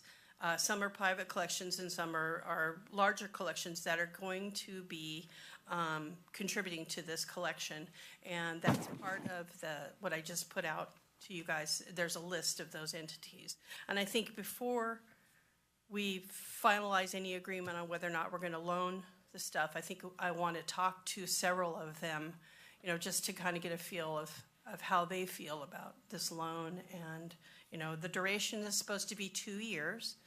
They'd like to get them by the end of the 2023, so the last quarter of 2023. So that gives us time to put it together. And then if you look up, okay, it's not there now. We have a list of the items with a picture that shows what they're interested in borrowing. So if you want to keep scrolling down just kind of slowly and show, everything is at the archives. In fact, I was going to put it back in the collection because I hadn't heard from them for so long that I was thinking, okay, well, this is probably not even going to happen. Anyway, but it shows the different items that they're interested in borrowing. And then as you get down to the bottom of this list, I believe there's 23 items in all. So as you get to the bottom of the list, this list, they did this really neat kind of graphics that show how they're going to be displayed and where each item is going to be displayed. So this particular picture, they're going to do an actual mock-up of the Chukey store. And the background there is going to be a photograph, which Larry is going to take, that kind of like simulates what it looks like inside the Chew Key, and then they want to have some items from the Chew Key there to, you know, help with the, you know, the picture of the display. The thing that's interesting about this is, you know, millions of people from all over the world are going to come and see this display, and I just think it's a goodwill thing. It's a, you know, and we will gain from it. I think that we possibly could have some tourism dollars from it and that sort of thing. So, and then I go to the cons list, you know, and my issue on the cons list is, you know, the leadership in Hong Kong has changed, and, you know, what kind of government involvement and what is our security on whether or not the items are going to be returned. You know, and then if there's any costs associated, I want to make sure that none of those costs are borne by the county. And, you know, my kind of feeling is if we insure these things for a large enough dollar amount, then they're not going to want to have to pay that amount, and they're going to make sure that the items come back. You know, that's just kind of my initial. Will they do that? Will they agree to it? Well, okay, so I posed several questions to Osman, and the first question was, you know, how much is the government, what role is the government going to play? And he said the Hong Kong Museum of History is a public museum, and they fall under the Leisure and Cultural Services Department, which is part of HKSAR government. So I don't know what that means, but he said that their museum is being represented by HKSR and in handling the loan with the archives. And so Hong Kong Museum is the end user, and so it would fall under their, you know, their protection. And let's see, who in Hong Kong, that was the next question, was who in Hong Kong is ultimately responsible for the safety and return of the objects? And they said Hong Kong Museum of History would bear all of the responsibility. Will they post a bond or anything? Well, that's what I would like to see us, Yes. you know. Okay. You know. And it sounds like, you know, they will cover the costs, they'll cover the logistics, they'll hire professional, you know, curators to come, pack the items, you know, get them moved to China, and then vice versa. And they also want to do conservation, so they want to send it by Federal Express? Yeah. I want to go brown, right? Okay. EPS. Excuse me. Clarification, it sounds like it's Hong Kong Society for Rehabilitation. One of the organizations that's going to. HKSR. Oh, okay. That's the only thing I can find. Autonomous region is probably what it stands for, I believe, because with the, Larry Ainger, by the way, I'm an ad hoc member of a whole bunch of things here related to history. I've worked with Elaine, I work with Teresa, I work with the Kennedy Mine Museum. I also do curation there and creation of exhibits. I've been pressed into service to at least photo document this. I've created a film for the documentary film this past year for the Chew Key Museum and the Fiddletown Preservation Society. So my role is basically to, if needed, because I'm boots on the ground here to take care of some of the photography, documenting some of the exhibits, creating some of it, I understand that I'm going to be doing. So I looked a little bit into the museum. It's out of the TripAdvisor 1,400 places to see in Hong Kong, it's in the top 20 of the #1 museum. It's about 1 3/4 acres in size. There's other museums at the same campus as Hong Kong Science Museum. There's several other museums within walking distance. It's within a few minutes of a major transit hub. It's very close to Kowloon Bay, Kowloon Park. So it's centrally located. It really looks like a great museum. More than 1 million visitors pre-COVID per year are attracted there, free admission. So it's really seems like a very good site to do some people-to-people exchange here through the lending of our artifacts. However, with the provision that everything is on the up and up, bonded, to make sure that we get it back in any case. Because as we all know, there's been a lot of problems the last few years in Hong Kong with social uprising, to be politically kind about what's happening there. A lot of instability, yeah. Yes. You know, if anything is we're dealing with this is the contract that they gave you as a sample. There's many provisions on this contract that are just outrageous. You know, Yes, one of them, if the lender fails to withdraw the item within 30 days of the date of withdrawal specific clause, the government shall be at liberty to dispose of the item. Yes, and that's where everybody throws out their boilerplate contract, and that's what Sharpies are designed for. You scratch out what you don't like. I mean, I would like to see, you know, before we make any decision, is a better contract I agree. to I be presented noticed before some us. of 'Cause the provisions that were very one-sided, in my opinion, on it, and ultimately, we need to make sure that everything is on the above board and is mutual agreeable to everyone and not one-sided where we're the short end of the stick at the end. Right, and I didn't want to go down this road any further until I at least had some direction as to, is this a possibility that we're going to do the loan? Or, you know, or it's an absolute no, you know, are we still just going to continue to entertain it? And, you know. Teresa, have you contacted any of the other U.S. Locations that are lending artifacts that have been confirmed and asked them what kind of deal that they've structured and what? No, they're I bonding and- just got that list on Thursday. Okay. So I figured when Osmond is here tomorrow, I would get names of contacts and say, okay, I want names and phone numbers to talk to people, you know, and just kind of get a feel for. Sonia Ng is going to be one of the loaners, and she's going to be here tomorrow at our meeting at the archives. Supervisor Forster?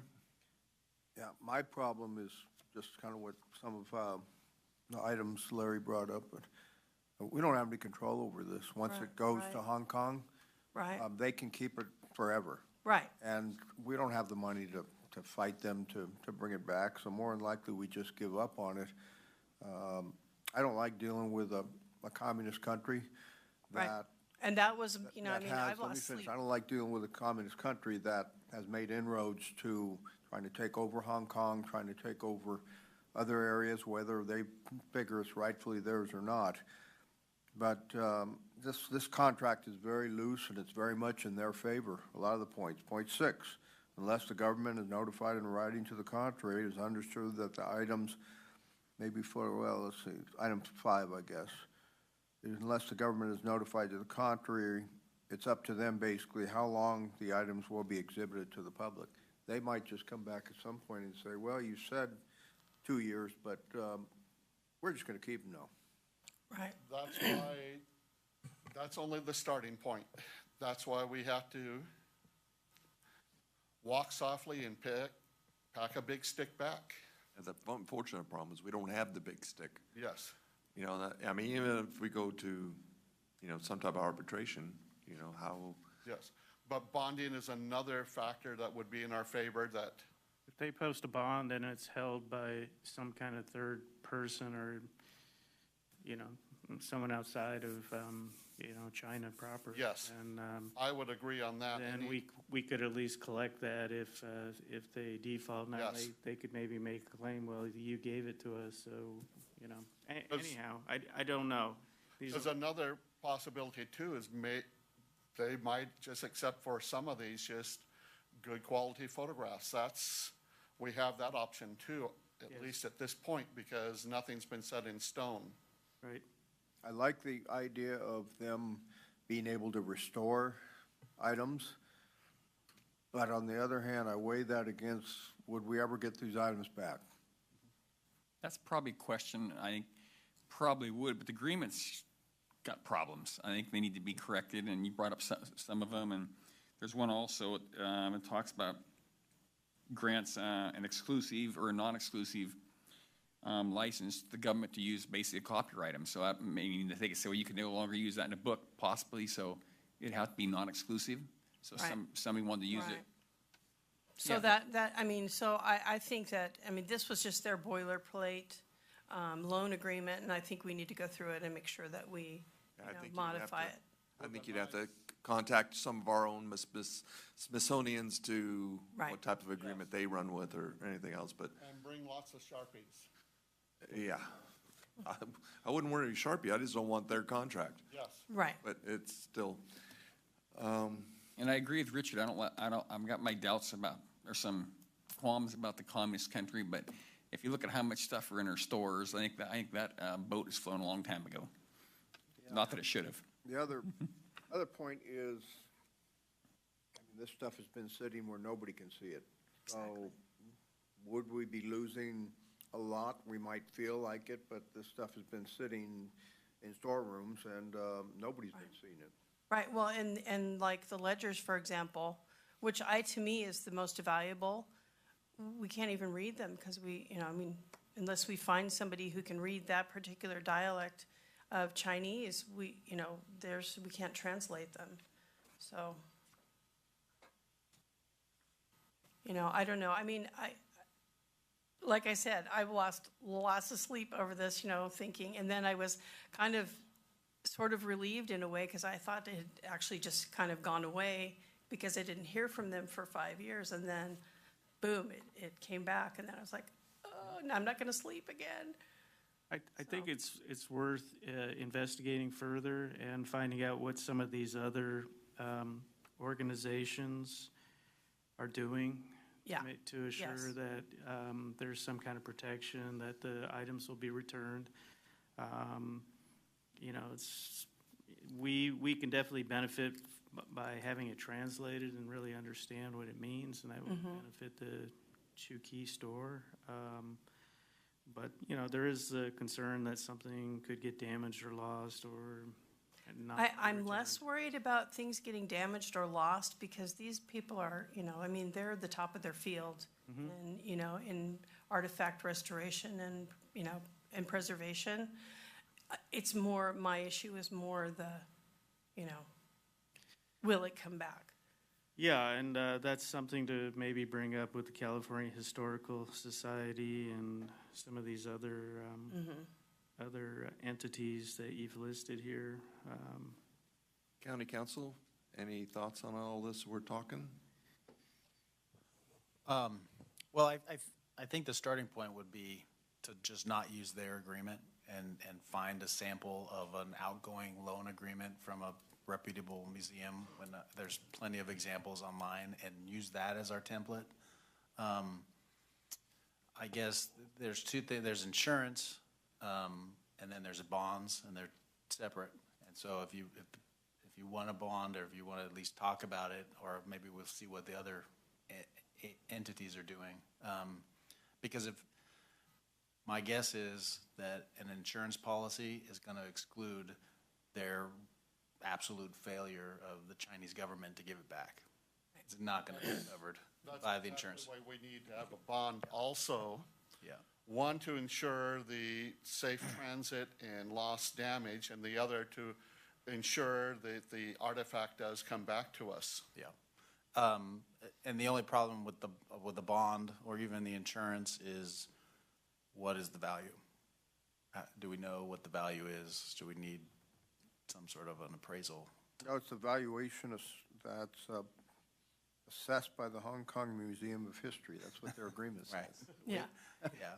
I did try to run some of these characters through Google Translate. It does, the English version does sort of match, but it's not a good agreement for the loan. It says in the agreement that the English version takes precedence over the Chinese version, but it's only good as the piece of paper. But you're studying your Mandarin now? I'm limited because Google Translate only does like so many characters at a time. It takes a while. Their agreement's interesting, but you're right, it's all in their favor. I mean, Yes. the one side here, they talk about the insurance excludes confiscation by order of any government or public authority. That's pretty standard language you're probably not going to get insurance that would insure that. Right. And that's where the bond would probably come in. Right. And then I guess that's the issue is if we decide to ask for a bond, what's the value? What's the amount? Well, I guess I'm looking for right now as a direction to either continue looking at this or just stop it. I think it'd be really nice to have the stuff basically, have some go in there and look at the language and figure out what it says. Right. I know Elaine is on Zoom, and I imagine that she would like to say a few words as well. Would that be appropriate now? Yes. Okay. I'm sorry, that's my... Translate it would be nice.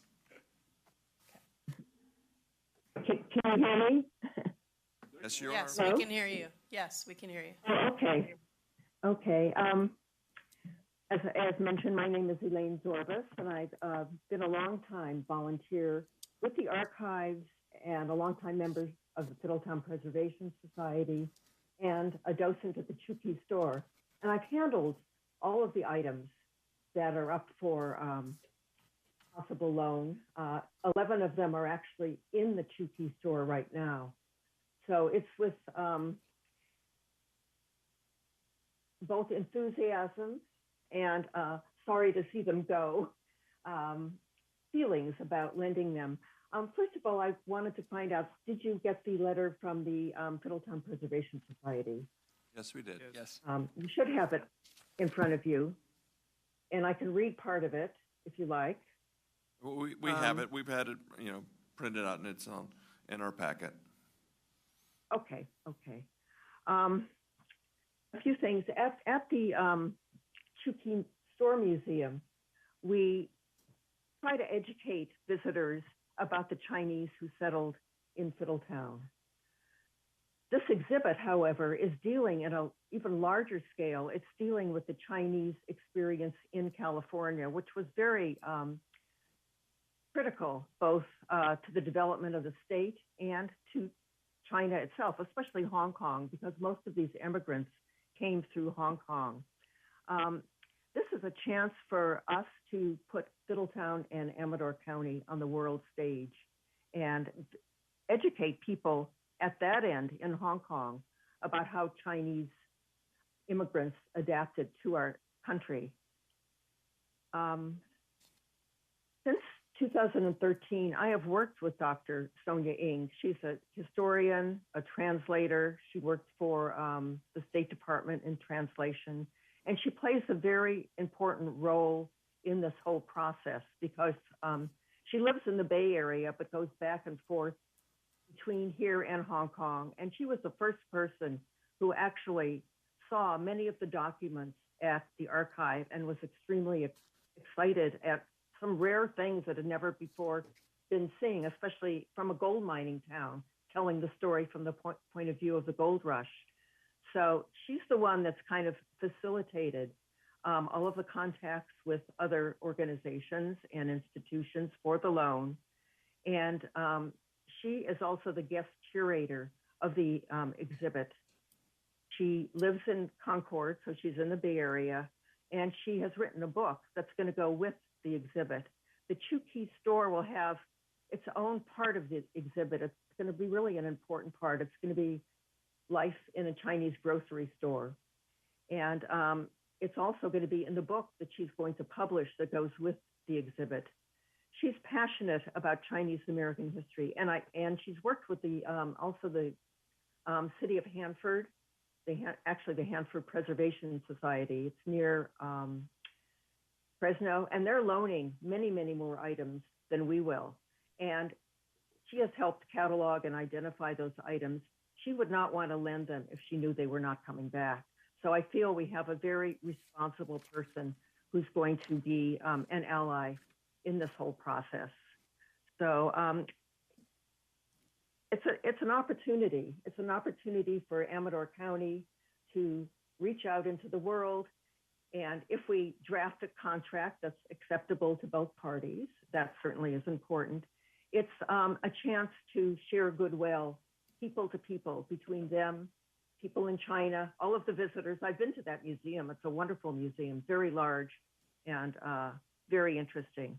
So it's a chance to build trust between people while the politicians argue, but it's not a political exchange. This is a cultural exchange. So I hope you'll want to go ahead and explore how we can proceed.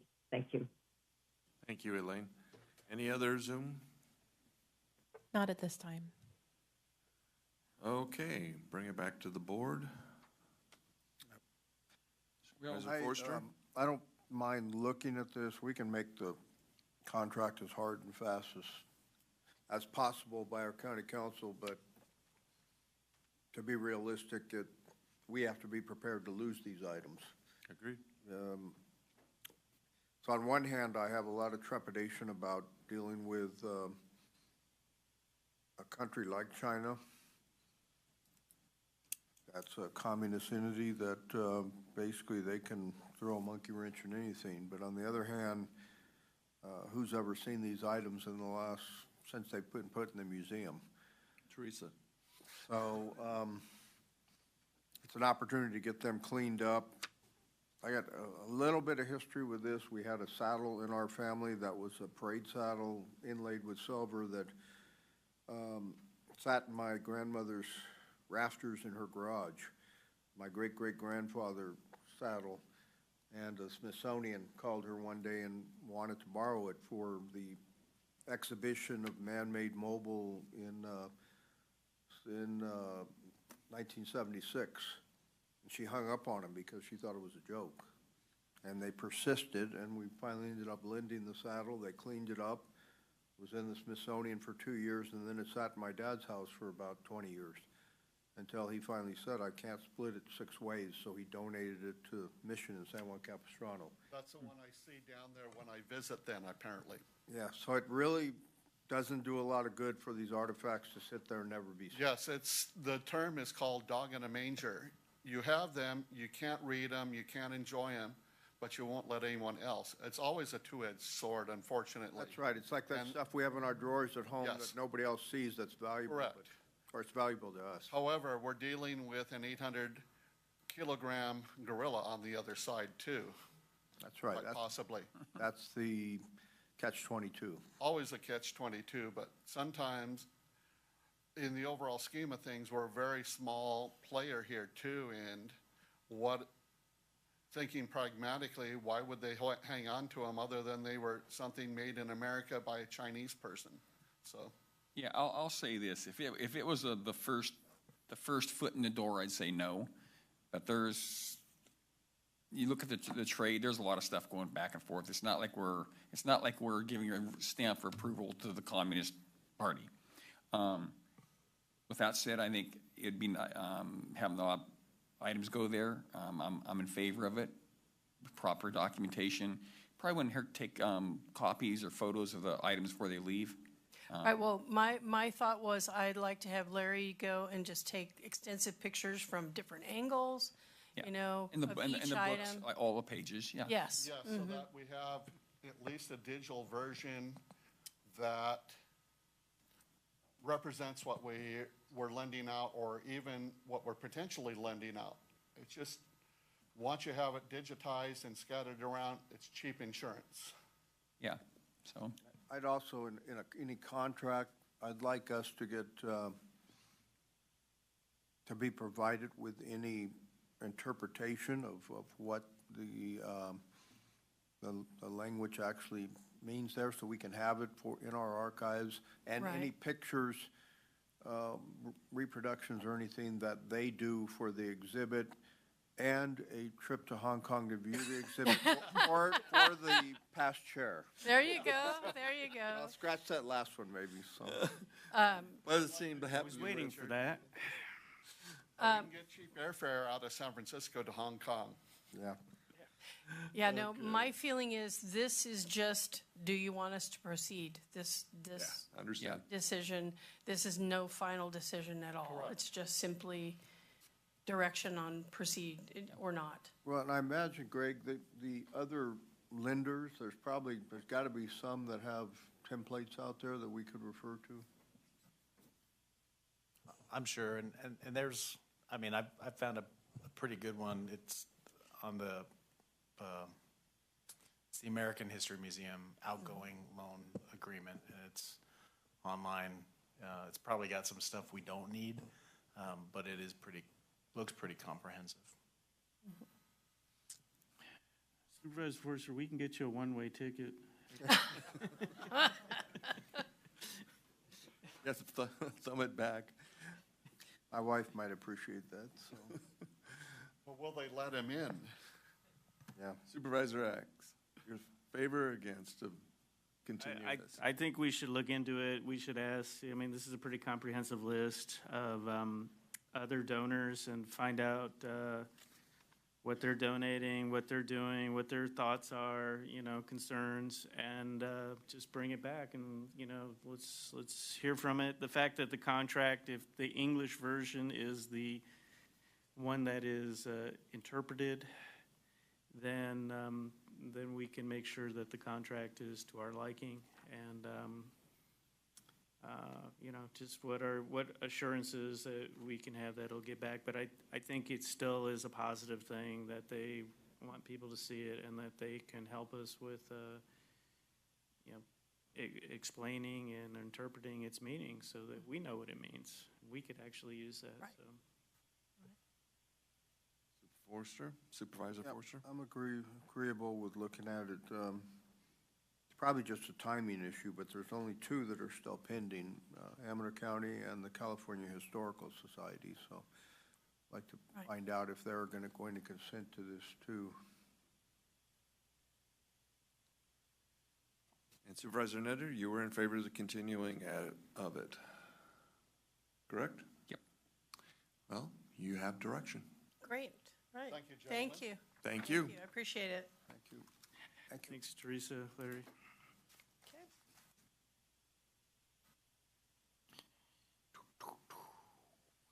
Okay, next item, 4H. Discussion and possible action relative to hiring a state lobbyist to further the county's need at the state level. The anticipated cost would be approximately $50,000 per year, less the remaining of the fiscal year. The actual cost would not be known until a contract is negotiated. Well, Supervisors, I've been talking about this with Supervisor Oneto, and we've increased our grant writing ability. We now have a almost full-time grant writer on staff. We have grant writers under contract. Really, the last piece missing to the making sure that we're getting our representation and our fair share of funds is to get a lobbyist to get into Sacramento and fight on our behalf. So the question is whether or not the board wants to do that. It's not free. There is cost to it. Right now we're estimating about $50 a year. Obviously, if we went and got somebody right about now, it wouldn't cost us the whole $50 for the partial year, but that's about how much we'd be looking at for a year. Most other counties do this. It is something that we are at a disadvantage not having a lobbyist. Do we have a list of what we want them Well, to do? that was something that we would want to put together when we direct. If we get a lobbyist, we'd say we need to focus on this. Obviously, job one in this county is roads. We need transportation funding, and that's what I believe is first and foremost, and that's what I think the board would say. But there are a lot of other things potentially at risk. Is there any reason to believe that they can help us get more funding? Well, there's money coming through from the feds for the transportation and all of that's going to be distributed by the state. Nothing's going to come straight from the feds. It's going to go through the state. So having someone there who can, either A, identify it for us so that we can go get it ourselves, or B, help us get it, is really what will be key to the success there. There is so much money coming that that's one of the things that's kind of flipped me on this recommendation. Well, is it a lobbyist that's really going to help us, or is it the grant writers that are really going to help us? I think it's a combination of both. You think so? Yeah, Okay. and that's why we've got both on our side now, or trying to be. So a good example is, last year we talked about combining the tax collector and the auditor's offices, and it was something that needed to be done. It was very simple legislation to get done. Just one line had to be added to code.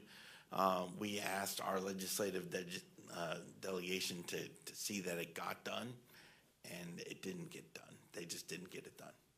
And when it came time to get it done, they gave us 2 hours to approve their language, and in the end, we approved it, and they still didn't get it done.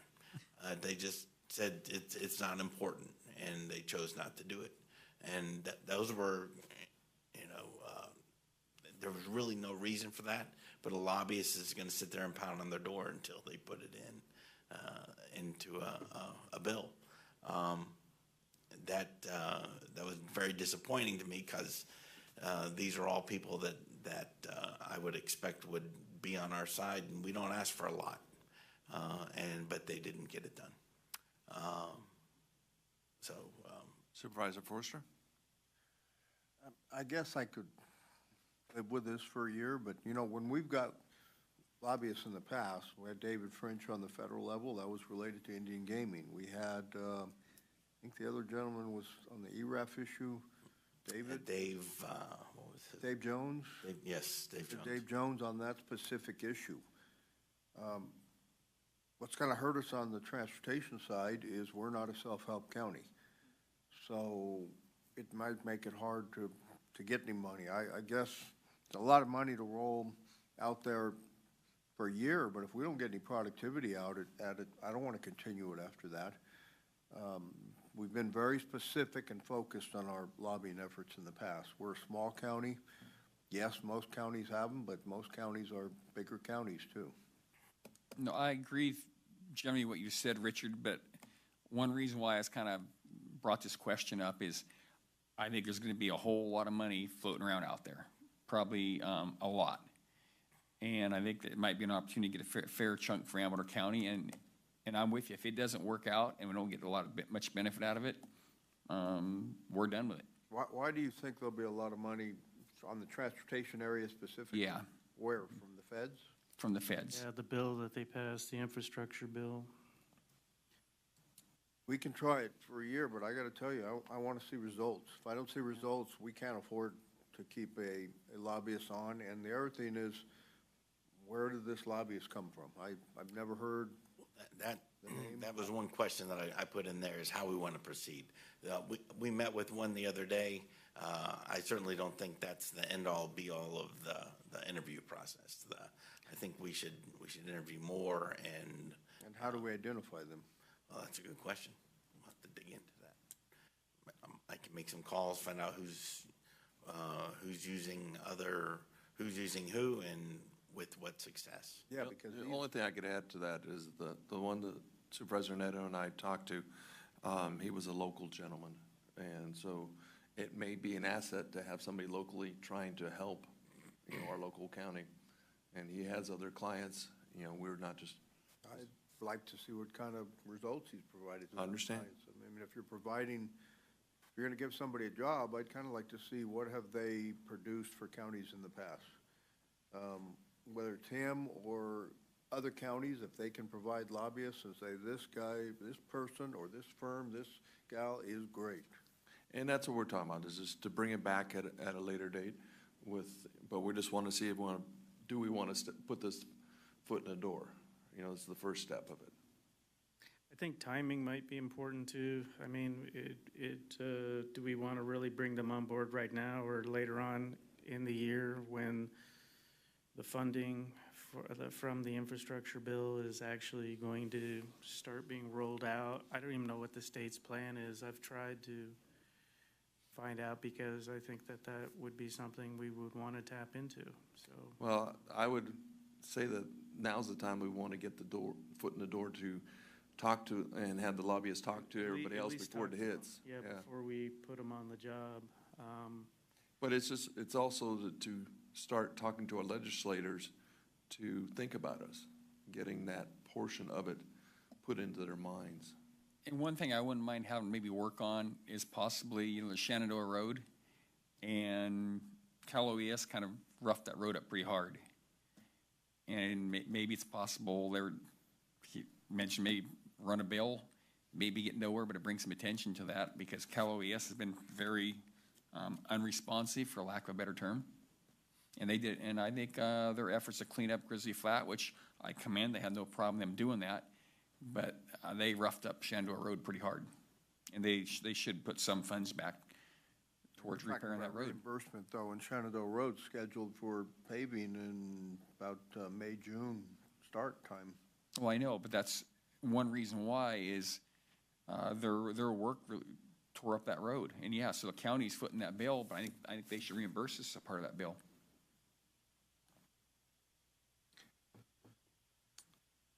So, do we have any public comment on this? Anybody on Zoom? Not at this time. Okay, bring it back for a motion.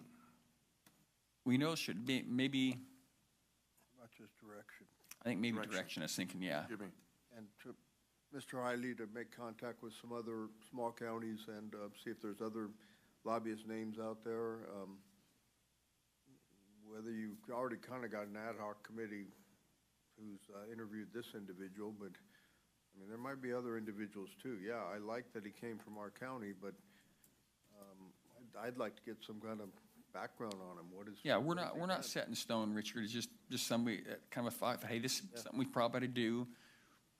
Talk to him, talk to Chuck, and thought, let's put it before the board and see what the board thinks, and so that's why we're here. Who does he represent now? The Rincon tribe, like that'd be what, Thunder Valley.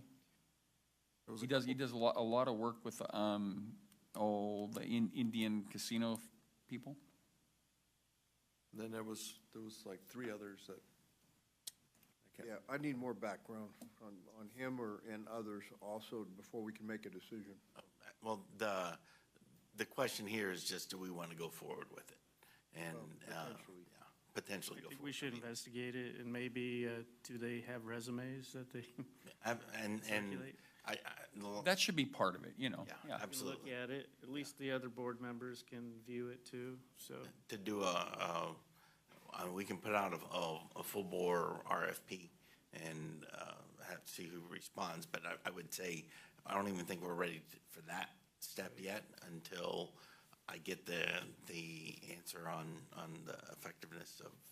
I'm not sure if I'd want to go out in a formal RFP because our pool is going to be fairly small, those that can represent. Sure, you can have big firms out there representing our county. They're going to charge an arm and a leg, and I think our pool is going to be fairly small to consider. Okay. Right now, we're talking about direction to staff as to whether to proceed and how the board would like to select a lobbyist if desired. So we want to do this and bring it back to admin, or bring it to the full board, or where? Take it to admin first. But probably admin would work, but at some point it has to go to the full board, So as the board is willing to go right now, if we select somebody, would you approve $50,000? Supervisor Neto, this is looking for direction. We don't know yet. Everybody's. Well, it's just trying to figure out if we want to even spend that. We don't need to budget it right now, just to understand that that's what the cost will be roughly down the road. Okay. do we have $50,000 that we can spend? I think we can find it in next year's budget. Okay, so the direction of staff is to bring it back to admin after we put a selection committee together. our selection? And do have CAO vet out with other counties. If Okay. there's other lobbyists that they've been happy with. CAO to the vet out and then bring it to the admin. Okay? Maybe check out El Dorado. Is everybody in favor of that? Yep. Okay. Next item, 4I. Approval to put Buena Vista landfill project out to bid utilizing the state revolving loan fund, or SRF, financing. You fell asleep back there a couple times, I saw. I did. I didn't know lending stuff to the Chinese government and getting a lobbyist could be so lengthy. That's it. Those are hard decisions compared to this one. Well, we're 2 years out now from when I finally got the plans to the state board in the middle of COVID, and they actually forced us to do improvements or upgrade our WDRs and MRPs, which were completed last April, almost a year ago. And then after continuously pushing them for 8 more months, I finally got the executive director and their staff to approve our final design. And we got a letter on December 20th saying that we were okay to move forward from a design and permitting standpoint. That being said, I'm still working with the state revolving fund people. We have gotten everything to them 3 times over as well. And our financing rate went from 0.8% a little over a year ago up to 2.6% where it stands now. And they claim that it's not going to go any higher. And that when we get the contract with them, which they have semi-assured me we should probably get within the next 30 days, the county council should get that, that our rate will remain at 2.6%. That made a big change dollar-wise, from the 0.8 to 2.6. Yeah, that bumped our financing cost up about 50% a year almost. Yeah. I think it was 70 or 80 or 90,000, and now our annual rate's going to be about, our payment's going to be about 154,000 a year. Yeah. State of California is really pathetic with their timelines that are costing counties nothing but money. And cities. And I guess at the water board level, their financing arm, the state revolving fund, is the holdup there as well. I guess they've been holding people up since COVID started. And on the jail, we have 2 other state entities that are holding us up. Yeah, so it's crazy. We are ready to move forward, though. We still are beating the USDA program rate by 1.15%, so we're still saving money. They did give us the option to not do the match, which we have elected to do. So our total payment, our total cost is about, in attachment 2, is about $3,174,406. Over the 30-year payment schedule, that'll be about $4.6 million.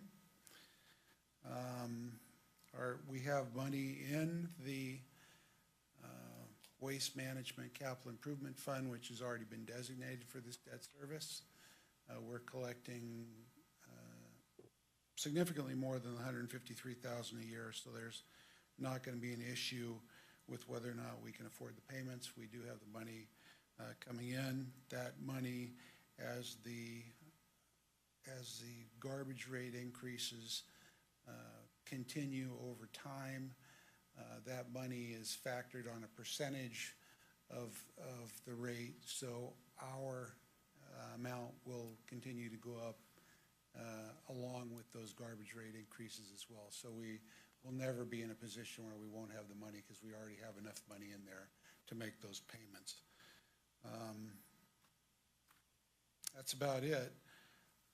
We anticipate, if you elect to move forward with this, and the plans and specs were on the consent calendar today, that we will get the bid package put together and back to you guys within 30 days. And that'll give us plenty of time to get this stuff out and get some good bids in and get the project going sometime around June or July of this year. Sounds good. Yeah, it's great. You've been working on this for a while, so.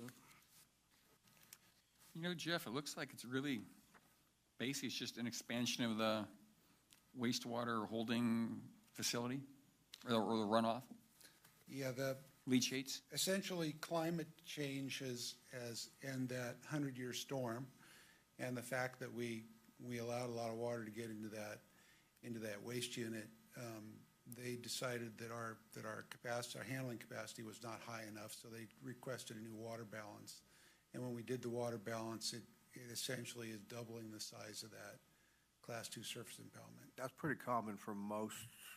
Yeah, I think so. Most everybody now is they're gone from 100% from 100-year storm to 200-year storm. Yeah, and they call it a 1,000-year event now too. And okay. I was just reading something in the paper yesterday. For every 1 degree in increase in temperature, storms hold 7% more water as well. So we're seeing we've been lucky. This past couple of weeks, we've only gotten about 6 or 7 inches out there. Some places are getting 10 inches of storm. Placerville, Pollock Pines, everywhere south of us yesterday.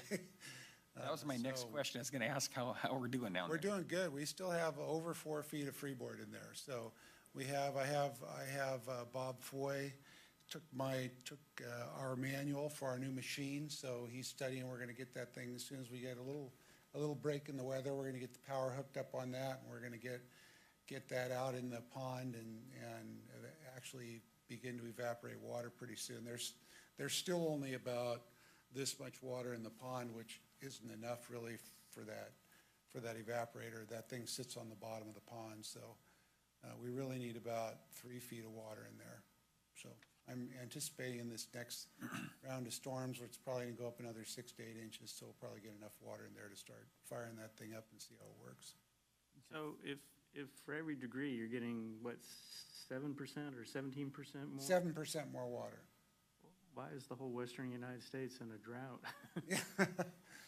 Well, you have to get the storm tracks first, which we're getting this year. Yeah. I mean, what we haven't gotten the last few years is that the storm track is, I mean, it used to be that storm track. I'm not sure we got those atmospheric rivers, but in the 60s and 70s, we used to get the continual storm track coming through here, where you get that big low in the Gulf of Alaska, and it would just pump them through here.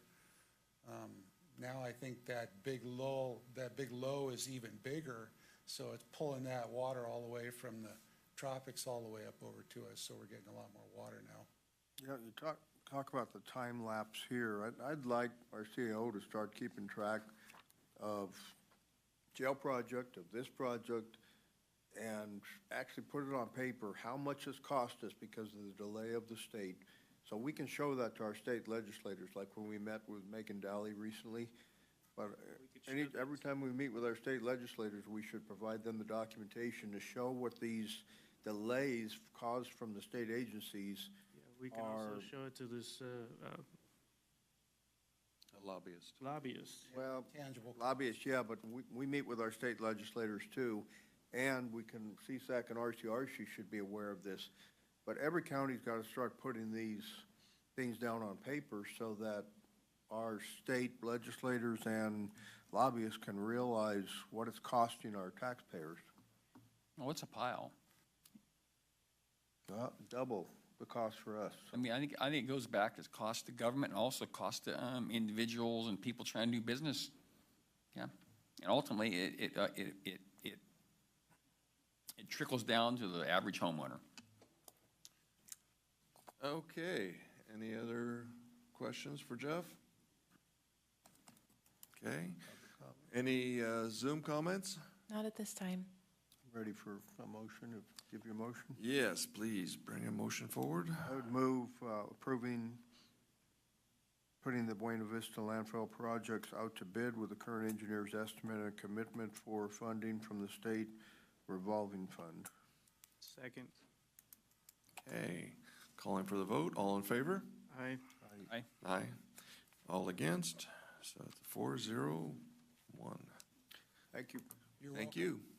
One thing I was gonna get up and say during your lobbying thing was when we did the roundabout over in Plymouth, we did use a lobbyist at the time from, his name was Len, and I can't think of what his last name is, but he worked for the city of Citrus Heights, and Hillary was working with us back then, and he did help us get an earmark. I know the current House is saying that they want to put a lid on the earmarks, but earmarks do still happen, and so what's jump-started our roundabout project was an $800,000 earmark, which was directly related to the lobbyist putting pressure on I can't remember who I want to provide that congressman name for was back Chuck then. once you remember it, but Dave Jones, if he's still working, I don't know if he's retired now or not. He was effective on ERAF. Yeah. Okay. Okay. Thank you, All sir. right, Thank you. Yep. Thank you, Jeff. Okay, next item is 4J, 2023 committee assignments. Discussion and possible action relative to the 2023 committee assignments for the Board of Supervisors. So I put this out to everyone and played a little musical jobs here and there, but for the most part, everything stayed the same, except that I added one committee, the Green Energy Committee, for Supervisor Axe and myself. Mainly in my mind, it came up for the battery project that was supposedly going up to the Pine Grove. One of my thoughts on it is now that I educated myself on it a little bit more, I wish I had approved it, is to the fact that we have 104 of those small Tesla walls around the county already in the same aspect. So these are already in the county that are not being monitored. At least that battery project would have been monitored. But that's neither here nor there right now. Well, what I was thinking, it would be good to hear from some kind of industry expert on the safety, the viability, the future, to educate the board and our planning commission too, because, this is all new material, and if you have to rely on Google and the internet for your research, sometimes, you read articles that make you, worry about approving something like that, and I think that's probably what happened. So it was probably the safe thing at the time, but let's educate ourselves. And there's going to be other projects, because apparently hydrogen could be a very big thing in the near future, and what are the implications there? We all are aware of the Hindenburg, so. Supervisor Neto? No, I have no problem with green energy. If it works and makes sense, I have no problem with that. Supervisor Forrester? I'm good. Happy as a clam. Okay, any public comment? Mr. Chairman, I got a question for you on the McCollum River Association and Upper McCollum Watershed Association. Do those still meet? UMRA, I think, does. No, not UMRA. Those are different than UMRA. The McCollum River Watershed Association hasn't met in quite a while. Should we take those off, or? You probably could. I mean, if they wanted to meet again, we could probably put something else. It's been a substantial amount of time. So, Or could they be added to the, combined with the Upper McCollum River Watershed? They're different. Well, those two, they're listed as one assignment on the list. Well, I cleaned up a couple other things on there. If they're not meeting, let's get rid of it. Yeah, I'm fine with that. Okay. Well, let's redline that one. Any others anybody suggestions? Okay. Do I have we did Zoom, do I have a motion? I'd make a motion to approve it with that one change. Second. Okay. The committee assignments. Bring it to a vote. All in favor? Aye. Okay, any against? Okay, 401. Now we're up to item 4K, minutes, review and possible approval of December 20th Board of Supervisor meeting minutes and the January 4th, 2023 Board Supervisor special meeting minutes. Yep.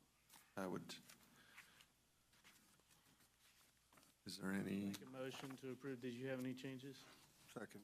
I didn't have any changes. Okay. Supervisor Axe motion with a second by Supervisor Forster. Call for the vote. Aye. Aye. 4-0, any against? Okay, 401. And this will conclude my first Board of Supervisor meeting. Woo-hoo!